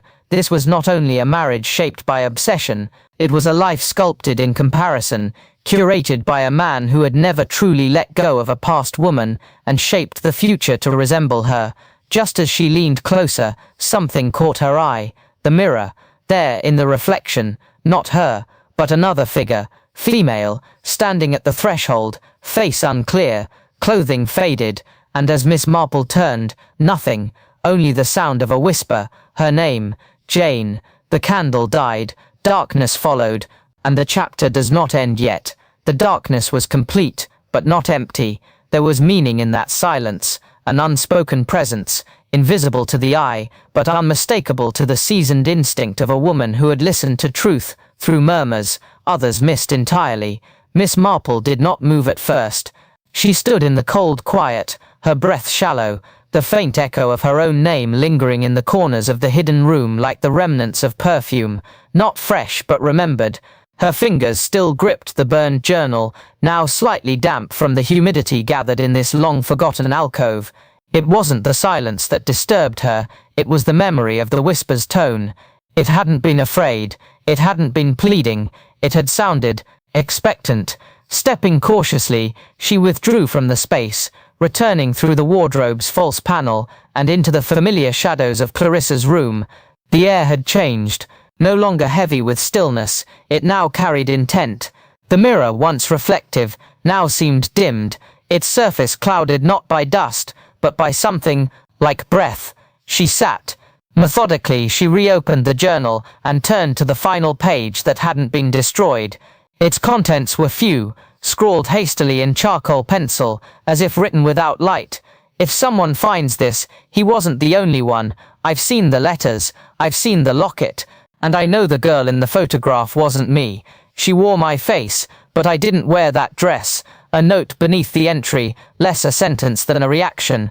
I heard them laugh, I heard them plan, and I smiled back. There was no signature. Miss Marple paused. This wasn't only fear, it was something more complex, a performance. Clarissa had been pretending, holding up a facade of innocence while watching every move, archiving the truth between glances and glances returned.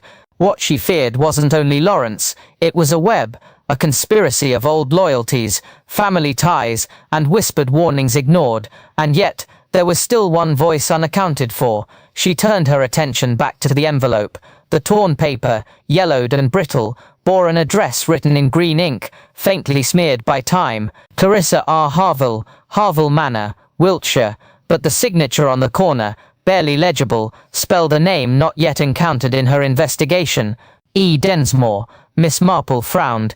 That name, it stirred something. Yes, not from Harville Manor, but from the records she'd passed over during her time in the archives at the asylum earlier that week. A nurse dismissed for misconduct, a file half redacted. Suddenly, it clicked. The nurse who had comforted a young patient with night terrors, Lawrence's former companion in the institution, had not vanished from the records. She had simply changed her name. E. Densmore. She must have written to Clarissa after recognizing the name Harville again, after seeing the engagement printed in the society columns. But why had the letter been torn, and who had hidden it in this secret place? Marple stood, gathering both diaries and the envelope. She paused by the door, a low creak. She turned quickly, nothing, but on the bed, placed with such care that it was clear it had been set during her time in the hidden room, a ribbon, white, silk, and familiar. Clarissa's wedding dress ribbon, folded into a bow, placed where no one could have entered without passing her, except if they'd already been there. There was no accident here. This was a message. She closed the door behind her, softly, and as she turned down the corridor, the sound came again, barely above a whisper, footsteps, not her own, trailing, measured, and always stopping when she did. In the architecture of fear, it's not always the scream that unsettles most, but the pause just before, when logic leans in, expecting explanation, and receives only quiet instead. Miss Marple did not rush.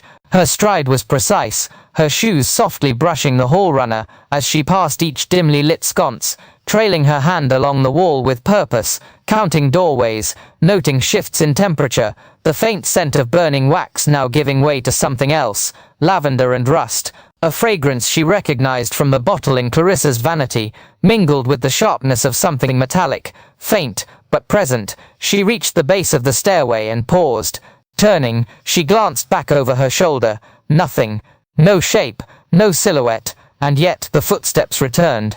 They echoed faintly again as she resumed her descent, matching her pace, until they stopped at the exact same moment her foot touched the final step. She did not need to see a shadow to know it was there. Some secrets do not require light to reveal themselves. Down the hall, the drawing-room door creaked open only slightly, enough to catch her eye. Inside, the fireplace was cold, but recently used. Ashes scattered along the marble lip, a single scrap of paper, singed, curled, rested atop them. She picked it up with the brass tongs from the hearth. Half burnt, the writing faded. Not safe, he's using her, the same way he used. The rest was lost. She folded it gently, tucking it into her notebook. On the mantel above, 3 framed photographs were positioned in a way too deliberate to be coincidental. All of them featured Clarissa, and yet in one, the figure beside her, blurred, face just out of frame, wore the same tie pin Lawrence wore the morning of the wedding, the monogram visible on the tie, LH, but this photo was dated 5 years earlier, and Clarissa looked no older than 16. Was this affection, or surveillance? Suddenly, a gust from behind the window latch undone. The curtains fluttered. On the windowsill, a feather, small, brown-tipped, unmistakably from a barn owl. Marple's eyes narrowed. The owl, It had been hooting every evening since the night of the wedding, but owls were shy, unlikely to perch repeatedly so close, unless someone had left food, or was using it to signal. She turned back toward the hall and stopped. There, leaning against the doorframe as if waiting all along, stood Uncle Henry. His shirt was rumpled, his shoes wet with dew, and in his hand, though he quickly slipped it into his coat pocket, she had seen the edge of a diary page, torn from Clarissa's burnt book. His smile was too late, too measured. "Couldn't sleep either, Miss Marple?" he asked, voice smooth. "No," she replied, folding her arms, steady as ever. "I've found insomnia tends to favor the guilty, wouldn't you say?" He laughed, but there was no mirth, only the mechanical reflex of a man used to hiding. "Some ghosts," he said, stepping past her, "prefer not to rest, even when the rest of us have." Miss Marple didn't watch him go. Her eyes were on the empty space where he had stood, where, even after he had walked away, the scent of lavender and rust remained. She moved quickly now, upstairs, back to Clarissa's room. The ribbon was gone. In its place, a photograph pinned to the mirror. It was of the child from earlier, the girl who looked like Clarissa, younger, smiling, and standing beside her, the nurse, the same one from the letter, the same woman Miss Marple now knew had worked at the asylum, a name written hastily on the back, Eleanor Densmore, and then, lower, in newer ink, a warning: "You were never Clarissa's first." She never knew who she really was, a lie, or something far worse. The mirror behind the photo reflected not Miss Marple's face, but another, just for a breath, a blink, and then it was gone, but it had worn Clarissa's wedding veil. Chapter 10. Secret Marriage. The truth is like the tide. You think you can bury it, but inevitably it returns with purpose and force. Miss Marple spent the morning in the parish registry office of Wiltshire, poring over dusty ledgers and brittle certificates. There, where civil records seldom attract attention, she found a marriage certificate. Clarissa Ruth Harville, aged 21, married to one Arthur Blythe in secret. The date, June 5th, 5 years ago. There was no fanfare, no announcement, no portrait of the couple in the family albums, just a whispered union recorded in ink, buried beneath Clarissa's baptism certificate. The groom's profession listed simply as clerk, with no next of kin. His signature elegant, confident, steadfast, Clarissa's familiar, but far more assured than on her wedding documents with Lawrence. Miss Marple folded the certificate, taking note of the registrar's name, the parish seal, still unbroken, and something hidden between the lines, the absence of witnesses. No Harville is present. Someone avoided asking, someone avoided knowing. That afternoon, she returned to the manor, stepping past the gate as the sun lowered. Lawrence awaited her on the front terrace, hat in hand, expression carefully composed. She showed him the certificate. He took it, opened it with slow deliberation, and stared, for a moment longer than comfort allowed. Lawrence did not speak. His fingers, however, those ever-steady surgeon's fingers, tightened at the edges of the document. He folded the paper once, twice, then held it as though it no longer concerned him, as though it were the shopping list of a stranger. "Interesting," he said at last, but his tone lacked conviction. She never mentioned a previous entanglement. The word hung in the air. Entanglement, as though to reduce a legal union into mere indiscretion. Miss Marple noticed the twitch at the corner of his mouth, and the glance he cast toward the drawing room, where the piano was still draped in its white cloth, untouched since the wedding. Later, after he left the room, she watched from the landing as he paced the corridor below. He stopped once by the study door, placed his hand on the doorknob, but did not turn it. Instead, he walked into the library and shut the door with such care that it clicked, not snapped. That evening, Miss Marple located a telephone directory in the servants' quarters. The name Arthur Blythe was listed once, an address in Portsmouth, long since crossed out, and a forwarding note scribbled in faded pencil. No longer at this address. Missing since 1921. Missing. She walked the lane toward the village constable's office the next morning and inquired about any such case. A young man had indeed been reported missing. His name had appeared in one police log, dated August 7, 1921. The note read, "Last seen near Harville Creek. A clue, buried in plain sight. A man had vanished, and no one followed up. No body, no arrest, just absence." It was a curious thing, she thought, how some disappearances fail to raise questions when they ought to stir rage. In the drawing room, as dusk curled against the windows, Miss Marple laid out all she had: documents, notes, a copy of the marriage certificate, the police report of the missing man, and that final, most damning page, the forged letter. It had been postmarked from Harville, but the signature bore too many loops, too much flourish.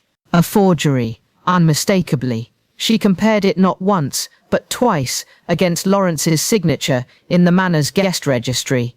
Identical strokes, the R with its peculiar hook, the slant of the W, no doubt remained.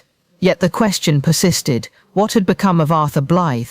She walked the garden path that night, following the curved gravel trail past the chapel ruins, past the now dormant greenhouse, until she stood at the edge of the lake. The same lake where Eliza had been found, her fingers clenched around a locket. Now quiet, its surface placid, but memory lingered in still waters.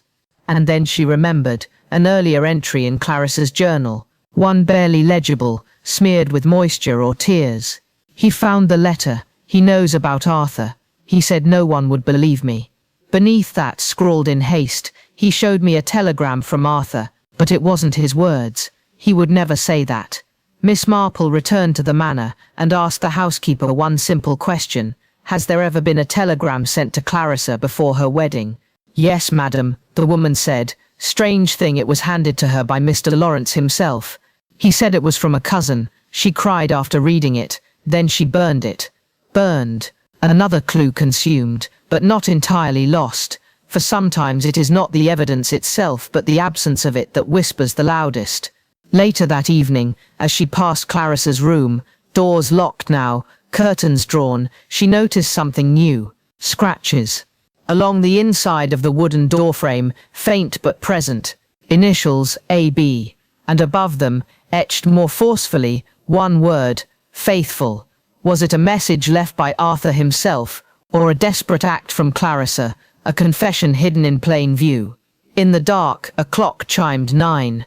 From downstairs, a chair scraped quietly across the floor. Nothing seemed out of place, until it suddenly was. And that, dear viewer, is where we must pause. But I must ask, do you believe a man can vanish without a trace, or does Harville Manor keep more than one secret beneath its stone foundations? Let us know your thoughts below. And if you're intrigued by how deep this deception may reach, stay with us, because the truth is far from finished. Chapter 11. Bones and Betrayal. There are truths so deeply buried, one might believe the soil itself had vowed silence. But truth, no matter how carefully smothered, has a curious persistence. It seeps through time like water through stone, slow, deliberate, and relentless. The morning after Lawrence collapsed before Miss Marple's quiet presentation of the forged letter, Harville Manor was unusually quiet.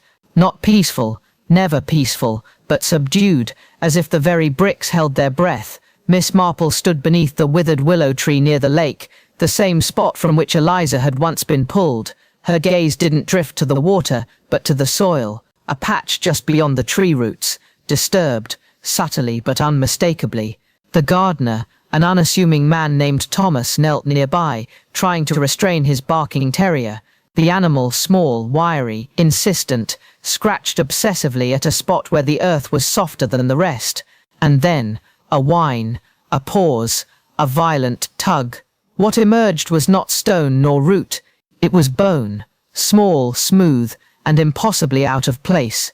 Thomas reeled back, muttering something about old foxes and cursed land. Miss Marple said nothing. She simply knelt, slowly, precisely, took her handkerchief, and wiped away soil. Beneath the surface, children's buttons, dulled by time, a rusted brooch shaped like a lily, bent at the clasp, and protruding from the side, a narrow, brittle wrist bone, curved in a way that betrayed its femininity. That afternoon, Harville's local doctor, a discreet man long trusted by the Manor's elder generation, confirmed it. The bones were human, female, age likely mid-20s, No sign of formal burial, no grave marker. The manner of discovery, he said, pointed to secrecy. A concealment rather than a farewell. Miss Marple, who had requested the doctor's presence under the guise of checking on Lawrence's fainting spell, simply handed him a folded note. Inside, the name of a nurse who had vanished from the asylum's records over a decade ago. Last seen leaving the institution grounds with a patient, under a pseudonym linked to Lawrence's former identity. A coincidence, perhaps, but Harville was no friend to coincidence. When Miss Marple returned to the Manor's parlour, she found Lawrence sitting upright, hands trembling around a teacup he hadn't sipped. His eyes darted toward the window each time the wind stirred the ivy. She did not announce the discovery. Instead, she produced a small object from her handbag, a ring, unpolished, modest in size but unmistakable in origin.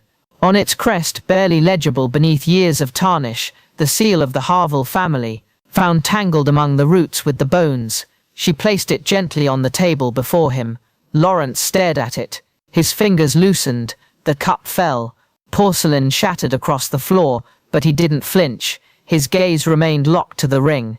Then he rose too quickly, clutched the mantel for support, and crumpled to the rug. Not from surprise, from memory. Miss Marple didn't move. She knew the truth was pressing against the surface now, closer than ever. And when she returned to the site beneath the willow tree the following morning, alone, early, before even the birds had bothered with their morning songs, she noticed something new. A stone, partially upturned by the dog's frantic digging, sat near the roots. Etched, perhaps with a nail or broken glass, shaky lettering, barely visible unless one knew to look. It read, "She saw, I paid," a confession, or a warning, or both. That afternoon, the air within Harville Manor shifted, though nothing visible had changed. The portraits along the hallway, once dignified in their silence, now appeared to watch more closely. Servants spoke in hurried glances rather than words, and Lawrence, once so precise in his mannerisms, had taken to pacing the corridors with uneven steps, pausing at mirrors, as if hoping to glimpse someone else's reflection, someone who had long since vanished. Miss Marple, meanwhile, made her way to the village registrar's office. The clerk, a soft-spoken woman with an enviable memory, had served the Harville family for decades. At Miss Marple's request, she produced a fragile folder, its spine splitting with age.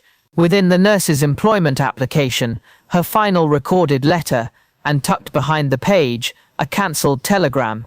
It was unsigned, but bore a return mark, Harville Post, sent to the nurse's sister on a date just 1 week before her disappearance.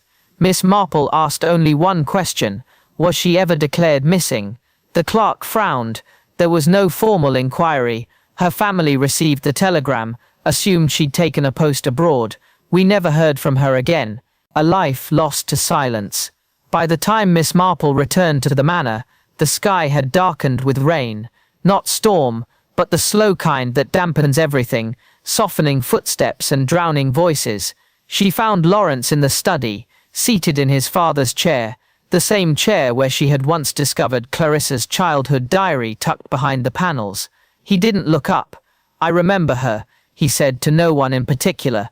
"The nurse. She had a way of speaking, firm, but gentle, like she knew something about you. You hadn't confessed yet." Miss Marple said nothing. She merely took the ring from her handbag once more, and placed it on the desk. Not a second ring, but the same one. She'd cleaned it, polished it. The crest gleamed now, sharp as accusation. Lawrence reached for it. His hand hovered above the desk, but did not touch. "There are things people do when they think no one is watching," he murmured, voice dry as parchment. "And worse things when they believe someone is." She waited. He did not elaborate, and so she asked, "Did she see something?" A pause. "She saw everything," he whispered. Then silence. In the corner of the study stood a wooden box, carved with ivy and initials. Miss Marple opened it without hesitation. Inside, documents, old, brittle letters never sent, marked "Return to Sender," addressed to the nurse.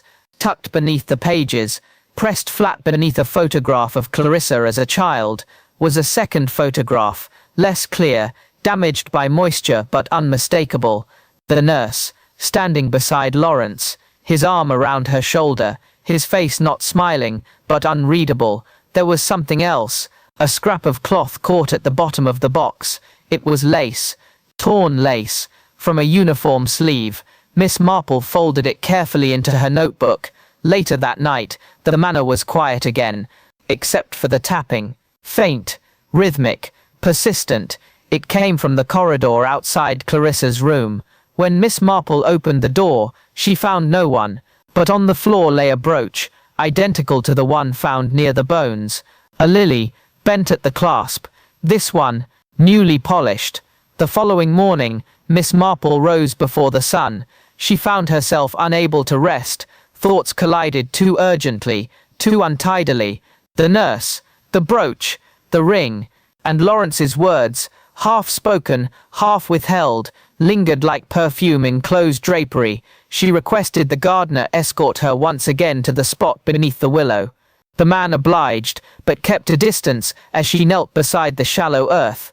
What was once soft mud was now marked with more than soil, scratches. Someone had disturbed the area again in the night. Marple's gloved fingers found a flat stone buried among the roots. Not shaped by nature, it had been deliberately placed. Brushed clean, it bore a message, scratched in haste, uneven, but legible. She saw, "I paid," 3 words, each with weight enough to fracture a man's life. By mid-morning, Marple returned to her quarters and spread the contents of her notebook across the desk. There were connections here, threads once tangled, now beginning to knot with purpose. The missing nurse had once written to Clarissa. The nurse had also been seen arguing with Uncle Henry, and yet her possessions were found in Lawrence's box. What did it suggest? Guilt, protection, or both? She turned to Clarissa's final journal entries, rereading slowly, methodically. "He watched me through the mirror again, the one in the attic. I never moved it. It just appeared one day. Mama told me the willow tree had secrets buried. I thought it was poetry. He always told me I reminded him of someone. I wish now he hadn't." And then, the final line, "If anything happens, find the locket. It belongs to her." A brutal clue hidden within grief, passed like a key between generations. That evening, Miss Marple entered the grand drawing room, alone. She asked for no audience, no assistance. She stood before the mirror and waited. 10 minutes passed, 20, then the whisper. It was not sound, but something deeper. Recognition, memory, dread. She turned. In the doorway stood Henry, his face drawn, his eyes clouded not by age but regret. "I told him to forget her," he said, barely audible. "But he loved her, Miss Marple, that nurse, more than he ever admitted, and when she vanished, he could not continue." Marple's voice, precise as always, never lost its calm. She vanished, yes, but only physically. Lawrence carried her with him, everywhere. Her brooch, her locket, her diary. Henry nodded, slowly, and when Clarissa arrived, he said, it was as though the past had walked through the door again. "A double life," she whispered. "No," said Henry, "a second chance."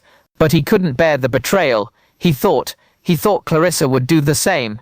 And so she asked softly, did he follow her to the lake? Henry looked away. Miss Marple stepped forward, not accusing, but unwavering. He forged a letter to hide what happened to her husband. And now, bones have spoken. Mr. Harville. A pause. And what they say is betrayal. She left him standing there, with silence his only reply. As she reached the top of the stairs, she glanced back. The mirror, still hanging, now reflected only her, but faintly, etched in its lower edge, was a single word, liar, not written by her, nor by Lawrence. Someone else had tried to speak, long ago, and only now had they been heard. Chapter 12. Confrontation. They had all returned to their rooms, but no one had truly rested. Sleep, when it came at all, arrived as a frail imitation of peace, punctuated by footsteps in empty corridors and thoughts that refused to be silenced. At first light, Marple summoned them, those who remained tethered to the house by guilt, by loyalty, or by something far less noble. The drawing room had once hosted wedding toasts, polite dances, and well-rehearsed laughter. That morning, it became something else entirely. A theatre, not of celebration, but of reckoning. There they stood, Uncle Henry with hands clasped behind his back, eyes clouded, the maid Florence glancing toward the floor, then the window, then back again, and Lawrence pale, unshaven, lips drawn tight like stitching strained by too many secrets. He did not sit. Miss Marple entered last. Her step was steady, her gloves unremoved, her expression neither warm nor accusatory. She addressed no one in particular, yet spoke to them all. "There is a truth this house has tried to suppress for far too long," she began, her voice clear but without flourish. "But secrets are poor foundation for a family legacy, especially one bound in inheritance and names etched into gates." A silence settled over them, so complete that the distant chime of the carriage clock struck like a warning bell. "Clarissa," she continued, "was not your bride by chance, Lawrence, nor was she your first mirror of affection. She reminded you of another, someone long absent, yet not forgotten. The nurse, the one who vanished without report or telegram." Lawrence's jaw twitched, but he said nothing. "I found the brooch," Marple said gently, "and the diary, hers, buried, yes, but not lost. And yesterday, bones with buttons still clinging to their thread, buried beneath the willow. A brutal truth, hidden beneath manicured earth." Florence gasped quietly, her hand flying to her chest. Henry did not move. "And the ring," Marple added, lifting it gently from her purse, "a simple band, engraved with the crest of the Harville name, buried with her. Deliberately, or in haste, I cannot yet say, but it was found where she lay. Not by accident." Lawrence stared at the ring, then at her. His expression did not change, but his body sagged, as though something had been pulled from him. A beam, a pillar, a brace that had long held him upright. "I have pieced together what I can," said Marple softly, "and what remains is confession." She did not need to name anyone now. The room, heavy with recollection, offered no space for denial. But Lawrence stepped forward at last. His hands trembled, not from weakness, but from rage barely held in check. "You think you know," he said, voice rising. "You think you've gathered enough little clues." No one spoke. "They lied to me," he spat, turning on Henry. "All of them. She was mine. But they couldn't leave it alone. They made her afraid of me." "Lawrence," Henry began, but the younger man cut him off. "I did it for love," he bellowed, the words landing with a violent reaction. "They made me do the rest." He lunged forward, a brutal flash of movement. But Florence, quick, without hesitation, stepped between them, catching his arm and pushing him back with more strength than her stature implied. There was no struggle. Lawrence's fury collapsed in on itself, and for the first time he wept, not from regret, from exposure. The sobs echoed, but no one reached for comfort, not even Florence, whose restraint moments earlier had perhaps saved a life, or at least delayed another tragedy. Miss Marple, though outwardly composed, allowed her silence to settle, because silence, when placed with precision, invites the unsaid to surface. Uncle Henry cleared his throat, but the sound was not to prepare speech, it was to delay it, and delay it he did, until Marple turned to him slowly and asked the one question no one else dared. Was Clarissa the only one whose truth was discarded? It took a long time before Henry answered. He stepped toward the fire, though it had long since gone out, and stared at the soot-darkened hearth, as if it could offer absolution. "She was young," he said at last, "too young." And his glance flicked at Lawrence, who now sat hunched over, clutching the armrest with white-knuckled fingers. He was unstable. We thought it would pass, a phase perhaps. Misunderstood grief.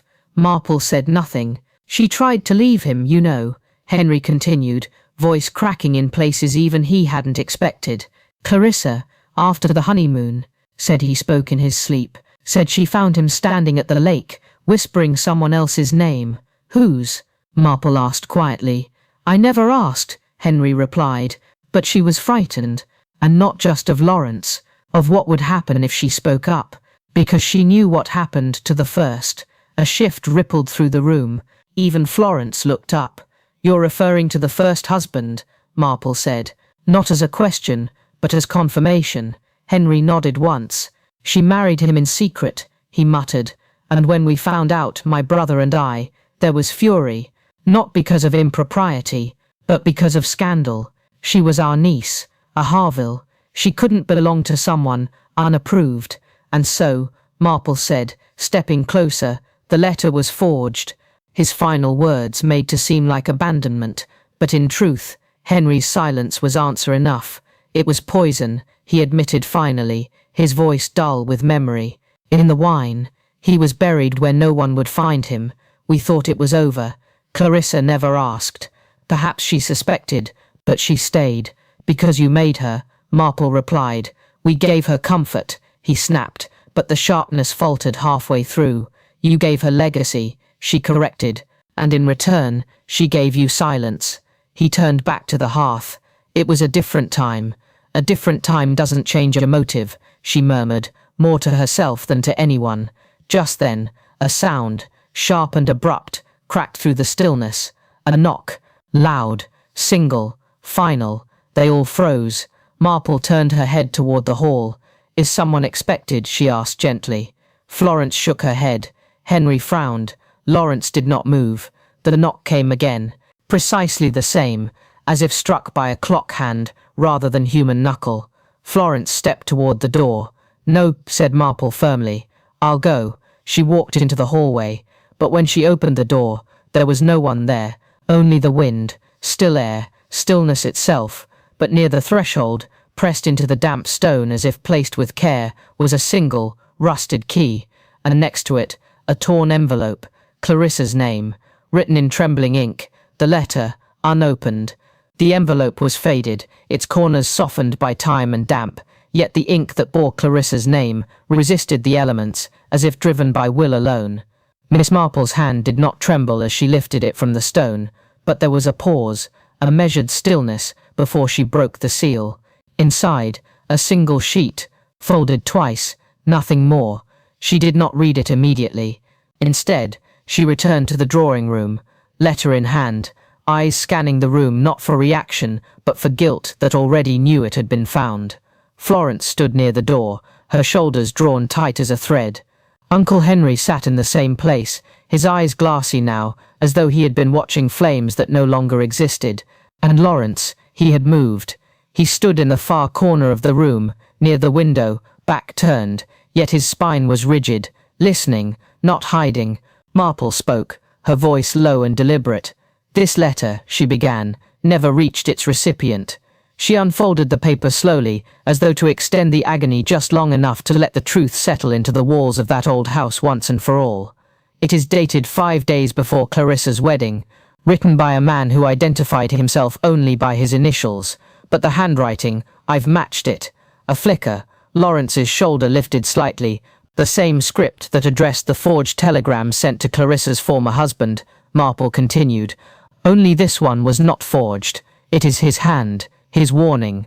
She read aloud, her voice crystalline with gravity. "Clarissa, you are in danger. You think this man loves you. He does not. You are a replacement. For the woman he watched drown 12 years ago, he told me. In the woods." He whispered her name in his sleep. "I am leaving, but you must not stay. You must never marry him. You are not the first. T." She looked up. "T. Theodore. Clarissa's first husband." Henry closed his eyes. "She never saw this letter," Marple said, "because it was taken, and the messenger vanished." There was a long silence. Then from the corner, Lawrence's voice, dry and cracking, broke through. "You don't understand," he said. Marple turned. "Clarissa was mine," he said, almost to himself. "She looked like her, she moved like her. The same laugh, the same necklace, the same scent." "Her?" Marple asked gently. He turned then, slowly. "The nurse," he whispered, "the one who read to me years ago, when I had no one. She left me. She told the others I needed help, but she never understood." He stepped forward now, not in rage, in something worse, delusion. "Clarissa didn't believe me either," he murmured. "She said I needed help. She tried to run. She said I was unwell." "No," Marple corrected. She was afraid, and she had reason. Lawrence laughed, a sudden brittle sound. And yet she stayed, he said, because your family made her, Mr. Harville, because her marriage was bought, not earned. Henry did not protest. You used her for legacy, Lawrence spat. But I loved her. You loved a memory, Marple said softly, and destroyed everything that reminded you were no longer part of it. Then suddenly, his hands clenched. He rushed forward. Florence cried out, but Miss Marple stood her ground, calmly raising the letter in one hand. It's over, she said, for your past cannot be buried beneath the garden any longer. The ring was found, the nurse's bones, the telegram, and now this. Lawrence stopped short, his expression hollowed, not rage, but exhaustion. They never listened, he whispered, none of them, not even her. No, said Marple, because her truth was louder. And then from the hallway once more, the knock. 3 strikes, this time, measured, intentional, and again, when Florence opened the door, no one was there, but the Harville family crest, carved into the stone floor outside, had been freshly marked, still damp, a single word beneath it, judgment, and the wind that night never touched the leaves. Chapter 13, The Family Pact. When secrets are passed down, not spoken aloud, but pressed between generations like dried petals in forbidden books, they do not vanish, they root, fester and flourish. The manor, ever silent, was not a home but a vault, each stone heavy, not from age, but from what it remembered. And tonight, as Miss Marple stood in the foyer once again, a gust from the door brushed her sleeve, though the air was still. No one had knocked, yet the sound had rung clear. She turned slowly. Florence, pale, stepped back from the door, her eyes wide, her breath short, not from exertion, but recognition. I know that knock, the maid whispered. It was the same the night before she vanished. Miss Marple did not respond immediately. She studied the threshold, then lifted her gaze to the heavy wooden staircase, its banister polished, not from care, but repetition from the steady hands of women who had once ascended it, uncertain whether they would ever descend again. And then she asked a question she had not yet dared. How many women have lived in this house after marrying into the Harville name? Florence hesitated. 6, since the war, and how many remain? The maid swallowed. Just Clarissa. The silence that followed was heavier than any accusation. The hall, lined with portraits of Harville men, said nothing. But one frame tilted slightly, drew Marple's eye. The only family wedding photo displayed in the room, gilded, preserved. She approached. Each of the women, young, radiant, unknowing, had a black mark slashed across the eyes, not in paint, carved, as though the house itself had rejected them. And in that moment, Miss Marple understood. This had never been about Lawrence alone. He was no outlier. He was a symptom of legacy, of control, of a pact sealed long before Clarissa ever stepped into the manor gates. The drawing-room's fire had long burned down to coals. There, she found the old Harville family registry tucked into a locked case beneath the liquor cabinet. Names, dates, births, and most chilling of all, a symbol next to certain entries, a stylized X, etched not by the registrar but later, always beside the name of a new bride. No causes of absence listed, no departures recorded, merely the quiet conclusion of presence, one after the other. Miss Marple traced one entry with her finger. Vivian Harville, married 1921, marked absent, 1924, no offspring recorded. Then another. Elise Harville, married 1930, absent, 1931. So it pressed its weight against the windows as if urging them shut. And upstairs in the corridor near Clarissa's old room, a soft sound, a creak shifted from floorboard to ceiling. Marple's steps echoed as she followed it. The family had concealed more than misdeeds. They had maintained a system, a selection where bloodlines took precedence, and wives were little more than placeholders until heirs arrived, or until they asked questions. As she passed a linen cupboard, the smell of lavender struck her. She paused, opened it. Inside, folded gowns, some with lace yellowed at the collar, a photograph tucked behind a corset, an unfamiliar woman standing by the lake, her face serene. On the back, scrawled in ink, she said she wouldn't leave. She lied. It was not signed. But the handwriting was male. She closed the cupboard slowly.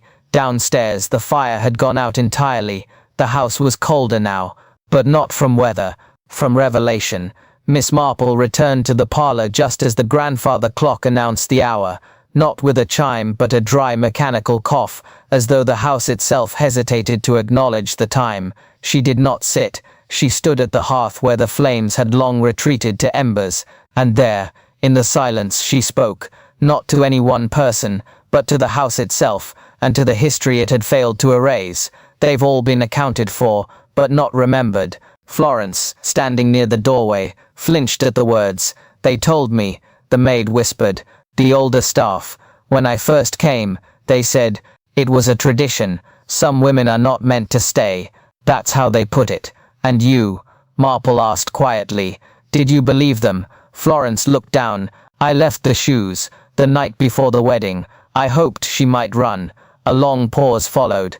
Then, she thought it was a prank, said so, laughing. That's when I knew. She didn't understand the house at all. In the dim light, the tension fractured. Florence collapsed into the nearest chair. Her confession did not absolve her. It only revealed the layers of silence that had protected the truth. But it was the next voice that changed everything. I told you not to trust the staff, said Uncle Henry, stepping into view from the far end of the corridor, his tone calm, measured, but every syllable coiled with something bitter. Miss Marple turned, and her voice bore none of Florence's fragility. You were here the night her husband vanished, the first husband. Henry did not flinch. Instead, he approached the decanter, poured himself a glass, and sipped. You're clever, Miss Marple, but not clever enough to understand legacy. She did not interrupt. The Harville name, he continued, was always preserved. There are rules, you see, not laws, rules, ones that ensured the family line endured, untainted, focused, male, focused. Marple echoed, eyebrow raised. Henry leaned forward. They weren't accidents, any of them. We warned the women, we tested them. If they proved themselves unfit, well, he didn't finish. He didn't need to. Miss Marple opened a notebook from her satchel. From within it, she produced a faded telegram. It bore a Harville crest and a date, 27 years prior. It read, second marriage disapproved, inheritance blocked, notify Lawrence. The note had been unsigned. Until now, Henry's expression didn't change, but his eyes flickered downward, toward the hearth. Clarissa found this, Marple said, her voice sharper. She realized she had been chosen, not loved, and when she threatened to leave, your nephew snapped. Lawrence, Henry said with the briefest exhale, was always too emotional. A shadow passed across the doorway, a woman's shape, barely perceptible, gone in an instant. Florence turned white. You saw it too, she whispered. Marple didn't reply. She approached the mantel instead, where a photograph of the current generation of Harvillers sat framed in silver. She reached behind it and pulled free a folded sheet, Clarissa's last written note, hidden by someone in a hurry. They told me it was an honor to marry into the family. I now know what they meant.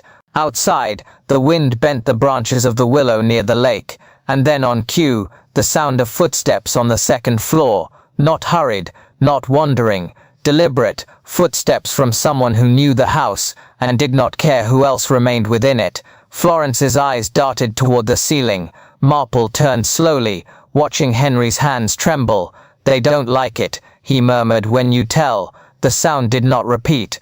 The footsteps that had measured across the upper corridor faded as if swallowed by the walls themselves. And yet the silence they left behind was not calm. It pressed against every breath in the drawing room. Florence would not look up. Uncle Henry remained still, eyes fixed not on the hearth, nor on Miss Marple, but on something only he could see, something perhaps he had been seeing for years. Miss Marple, meanwhile, remained composed. She knew the trick of such households. Truth was never shouted. It was whispered, recorded, or scratched into wood beneath linen drawers. She turned toward the grand oak cabinet beside the window. The Harville family archive. For decades it had kept birth records, contracts, property deeds, and marriages. She ran her fingers across the brass lock, worn by time, and opened it. What lay inside was not chaos nor disorder. No, it was too perfect. Chronological files, bound in red thread, labeled in identical cursive. But then near the back, one folder without the seal, faded blue, slightly torn. Inside, 5 names, 5 women, all married into the Harville family in the last century. 3 had vanished without public record, 1 had perished abroad in a boating accident, and Clarissa, whose file had been left unfinished, it still bore the words, "To be resolved." Florence, seeing it, began to cry, not loudly, but in a way that sounded old, a sound that did not belong to a young woman, but to someone who had carried the weight of silence for too long. Marple returned to the hearth, and placed the blue folder on the mantel. "Clarissa was not the first," she said softly, "and you all knew." Henry spoke again, but now his voice had lost its edge. "It started with father. He made us promise. The women couldn't be allowed to disrupt the line. If they asked too many questions, if they meddled, well, we managed it." Marple's tone did not rise. "You managed it with poison, with disappearances, with whispers, and each time you believed the house would forget." Henry moved to the window now. Outside, the moonlight cut through the fog, catching on the willow, which no longer swayed but stood still as though listening. He looked back at the photograph on the wall, one that had hung there since Clarissa's wedding, the bridal party arranged perfectly, faces beaming, except Miss Marple stepped closer. Her hand reached up and turned the frame. Behind it, etched into the wall in careful strokes, 6 sets of initials, beside each, a date, and beside each date a single mark, crossed through except for the last, CM, Clarissa's. Hers was unmarked, still open. At that moment, a loud knock echoed through the manor. 3 times, then silence. Florence shrieked. Henry dropped his glass, and Miss Marple turned to the door, calmly, patiently, as though she'd been expecting the sound for hours. She opened it, but no one was there. Only a letter, folded once, no envelope, no seal. She lifted it slowly. "Your inheritance is built on their silence, but silence has a cost. The last bride will speak." As she closed the door, the flame in the hearth flickered high once, then fell to ash. She turned to Florence, who sat frozen in the armchair. "We have just 1 chapter left," and in the stillness that followed, the truth, layered, ancient, brutal, finally began to breathe. Chapter 14. The Final Truth. In Little Hemsley, dawn came with a certain reluctance. One might even say the sun had learned caution after so many years casting its gaze over secrets not meant for light. And yet that morning it rose anyway, burning through mist that clung to the Harville estate like an accusation too long withheld. Miss Marple had not slept. She sat in the study, her posture as composed as ever, but her eyes fixed on the letter left at the threshold, words that bore no name, no date, yet sliced through the quiet like truth itself. "Your inheritance is built on their silence, but silence has a cost. The last bride will speak." The ink had barely dried, and the handwriting so curiously feminine. The constable arrived just past 7, a man younger than the uniform he wore, with a brow that furrowed more in confusion than skepticism. He stood in the entryway, hat clutched, glancing upward at the Harville family crest carved into oak, as though the house itself might question his authority. She offered him tea, but he declined.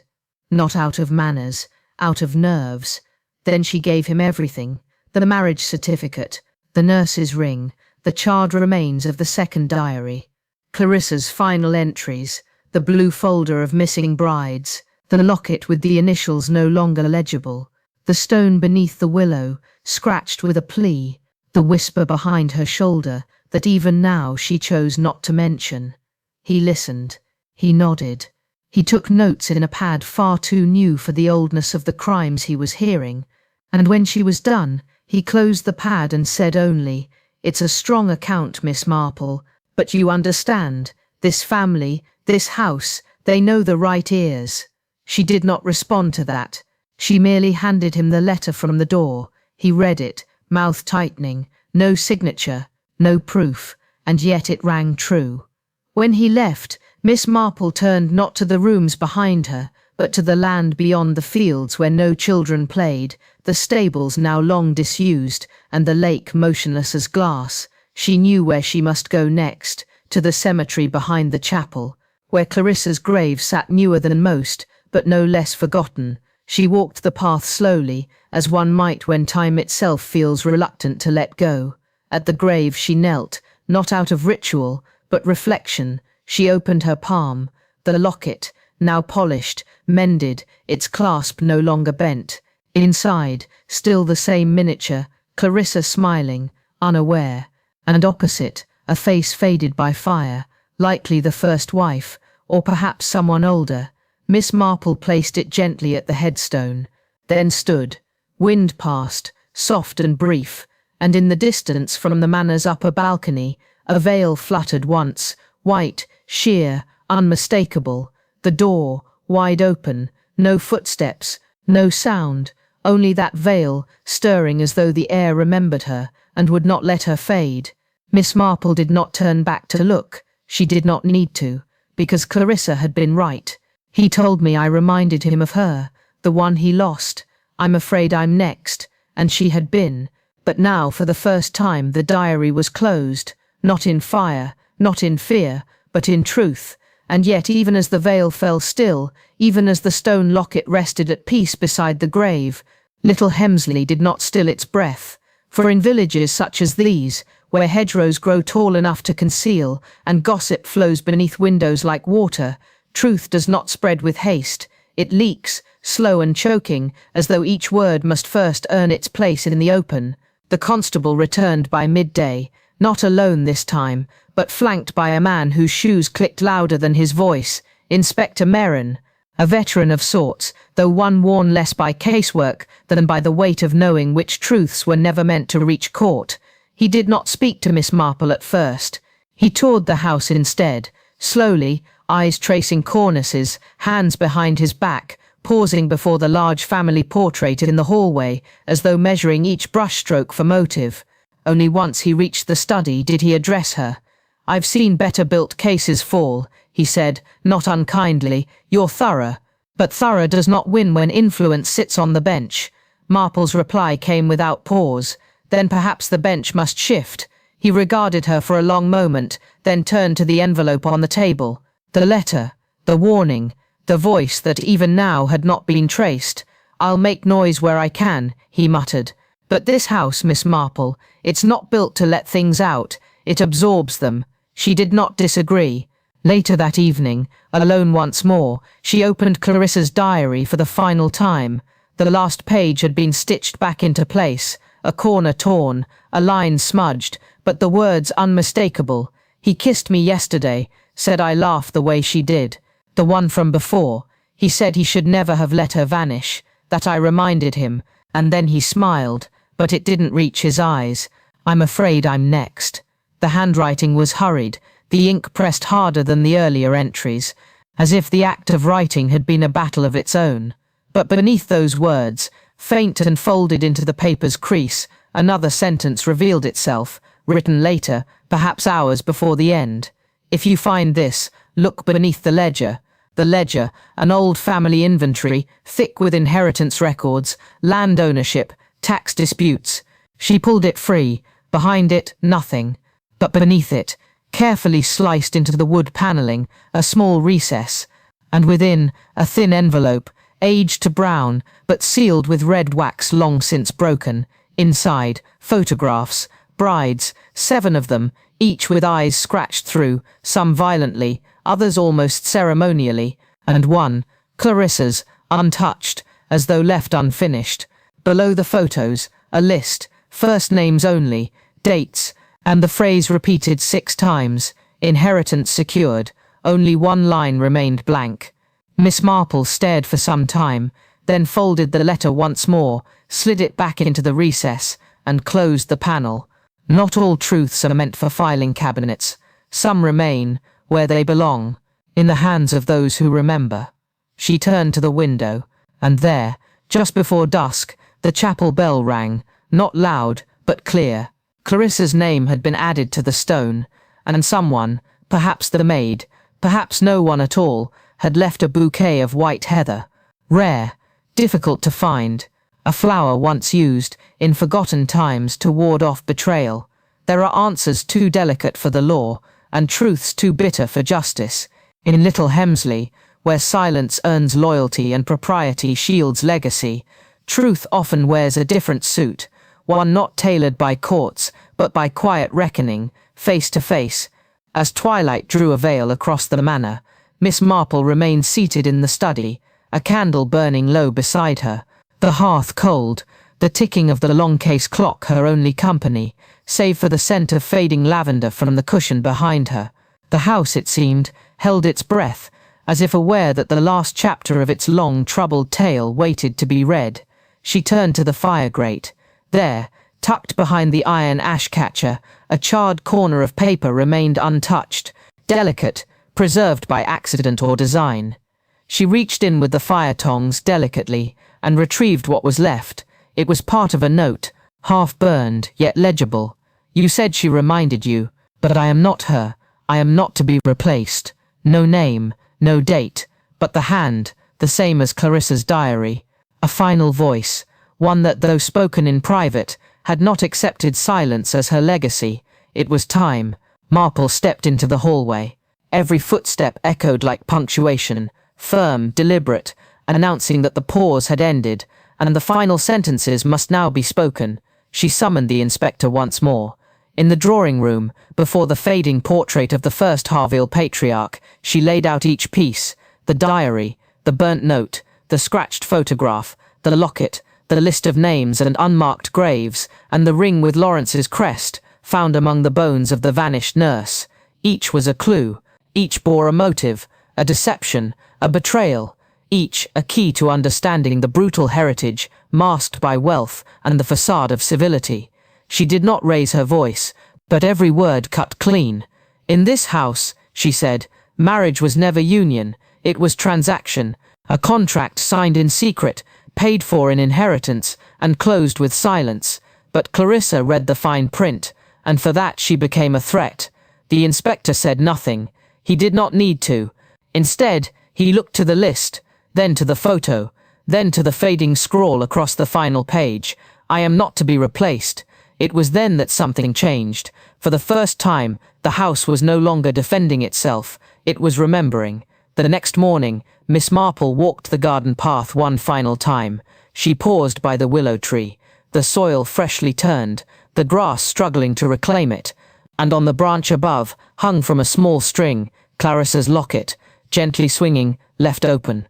One side held her picture, the other, empty, as if waiting, and then the wind carried a whisper, not loud, not words, but a tone, unmistakable, as if gratitude had found its voice.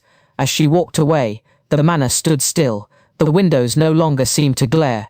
The shutters, once drawn tight, had softened.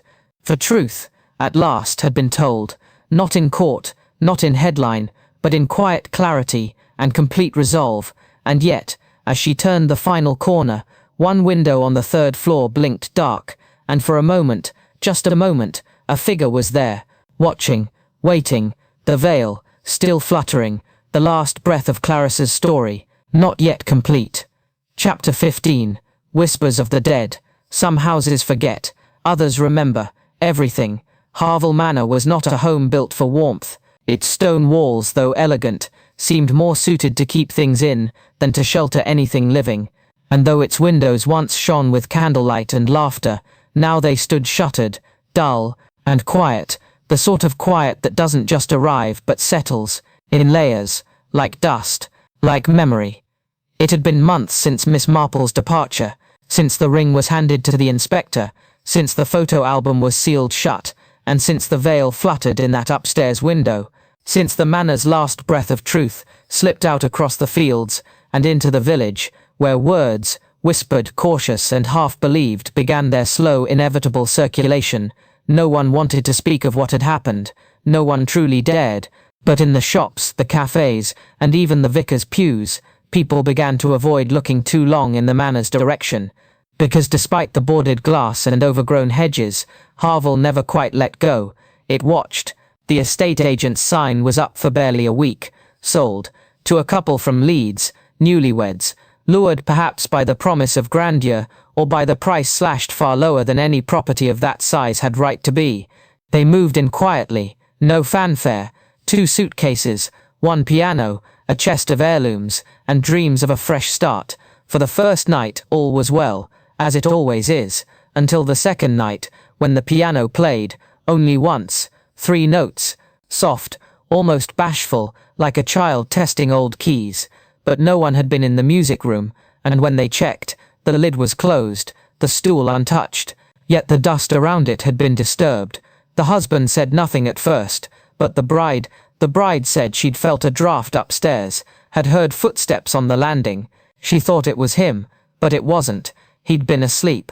By dawn, the new owners had already contacted the solicitor.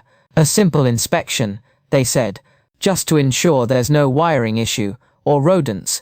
But in the village, people began watching again, and they remembered, because houses may fall quiet, but legacy, when built on secrets and silence, hums.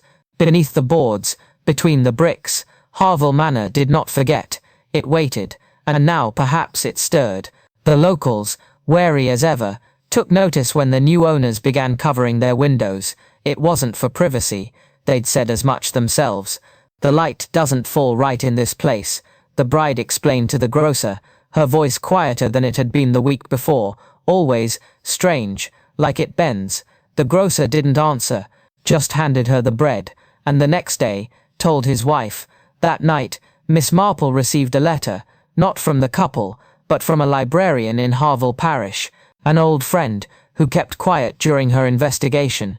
Inside the envelope were 2 things, a copy of a local land deed, and a torn corner of a photograph. The image was faded, but unmistakable, the Harville wedding portrait.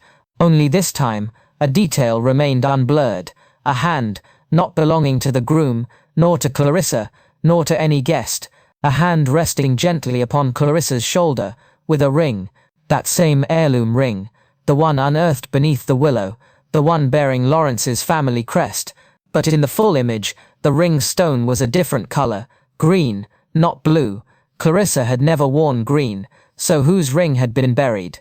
In that instant, the final twist began to take shape, not as a revelation, but as a realization, a confession, not written but arranged, across time, in pieces, as if those who'd kept their silence were no longer able to restrain the truth from surfacing.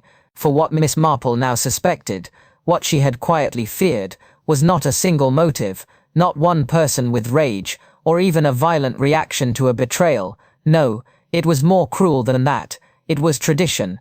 Clarissa had discovered the pattern. Brides brought into the family, then erased. Those who asked questions vanished. Those who resisted faced accidents that left no trace. The maid's whispered warning, the shoes at the stairs, left just so, was not merely a cryptic attempt at helping. It had been a signal, part of a code passed between those who remained silent but not unaware, a plea wrapped in fear.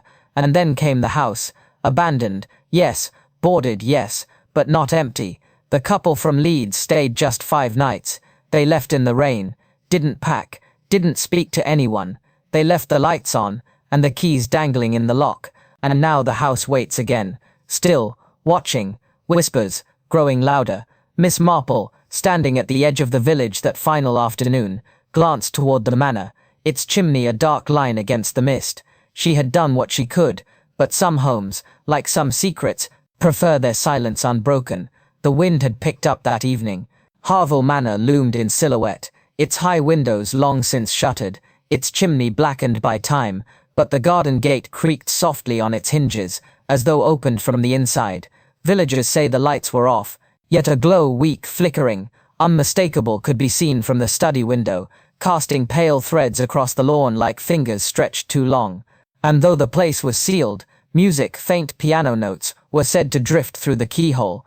It was the same melody Clarissa used to play. No one had taught it to her. No record of the tune existed, but it returned. Some said it was the echo of memory. Others, the reawakening of secrets long buried. A few believed Clarissa never truly left, not entirely. And when the new couple moved in, against all warnings, they brought laughter and wine. hopeful renovations and a photographer to document it all, but something changed. The photographs, when developed, showed a second reflection in every mirror, one neither of them recognized. In some, a figure; in others, just a veil floating mid-air, as though suspended by breath alone. When asked, they denied seeing it, but they moved out less than a fortnight later. No explanations, no farewell. The house again was empty, but the mirrors remained, and in the old study, the one Clarissa had once locked, where Miss Marple had uncovered the final diary page and found the mirror that didn't show her face until she turned away, that mirror still hangs, untouched, unsold. One night, weeks after her return to St. Mary Mead, Miss Marple received a package without a sender. Inside, a single photograph, taken from the hall at Harville, and in its reflection just beyond the staircase, stood a bride, motionless, eyes downcast. Only, Clarissa had never worn that gown, and the locket, it was open, empty. There, in the margins of the image, faint as breath on glass, 4 words had been etched into the negative: "She remembers who helped." And as the screen fades to black, the camera lingers, inside the Harville study on the mirror.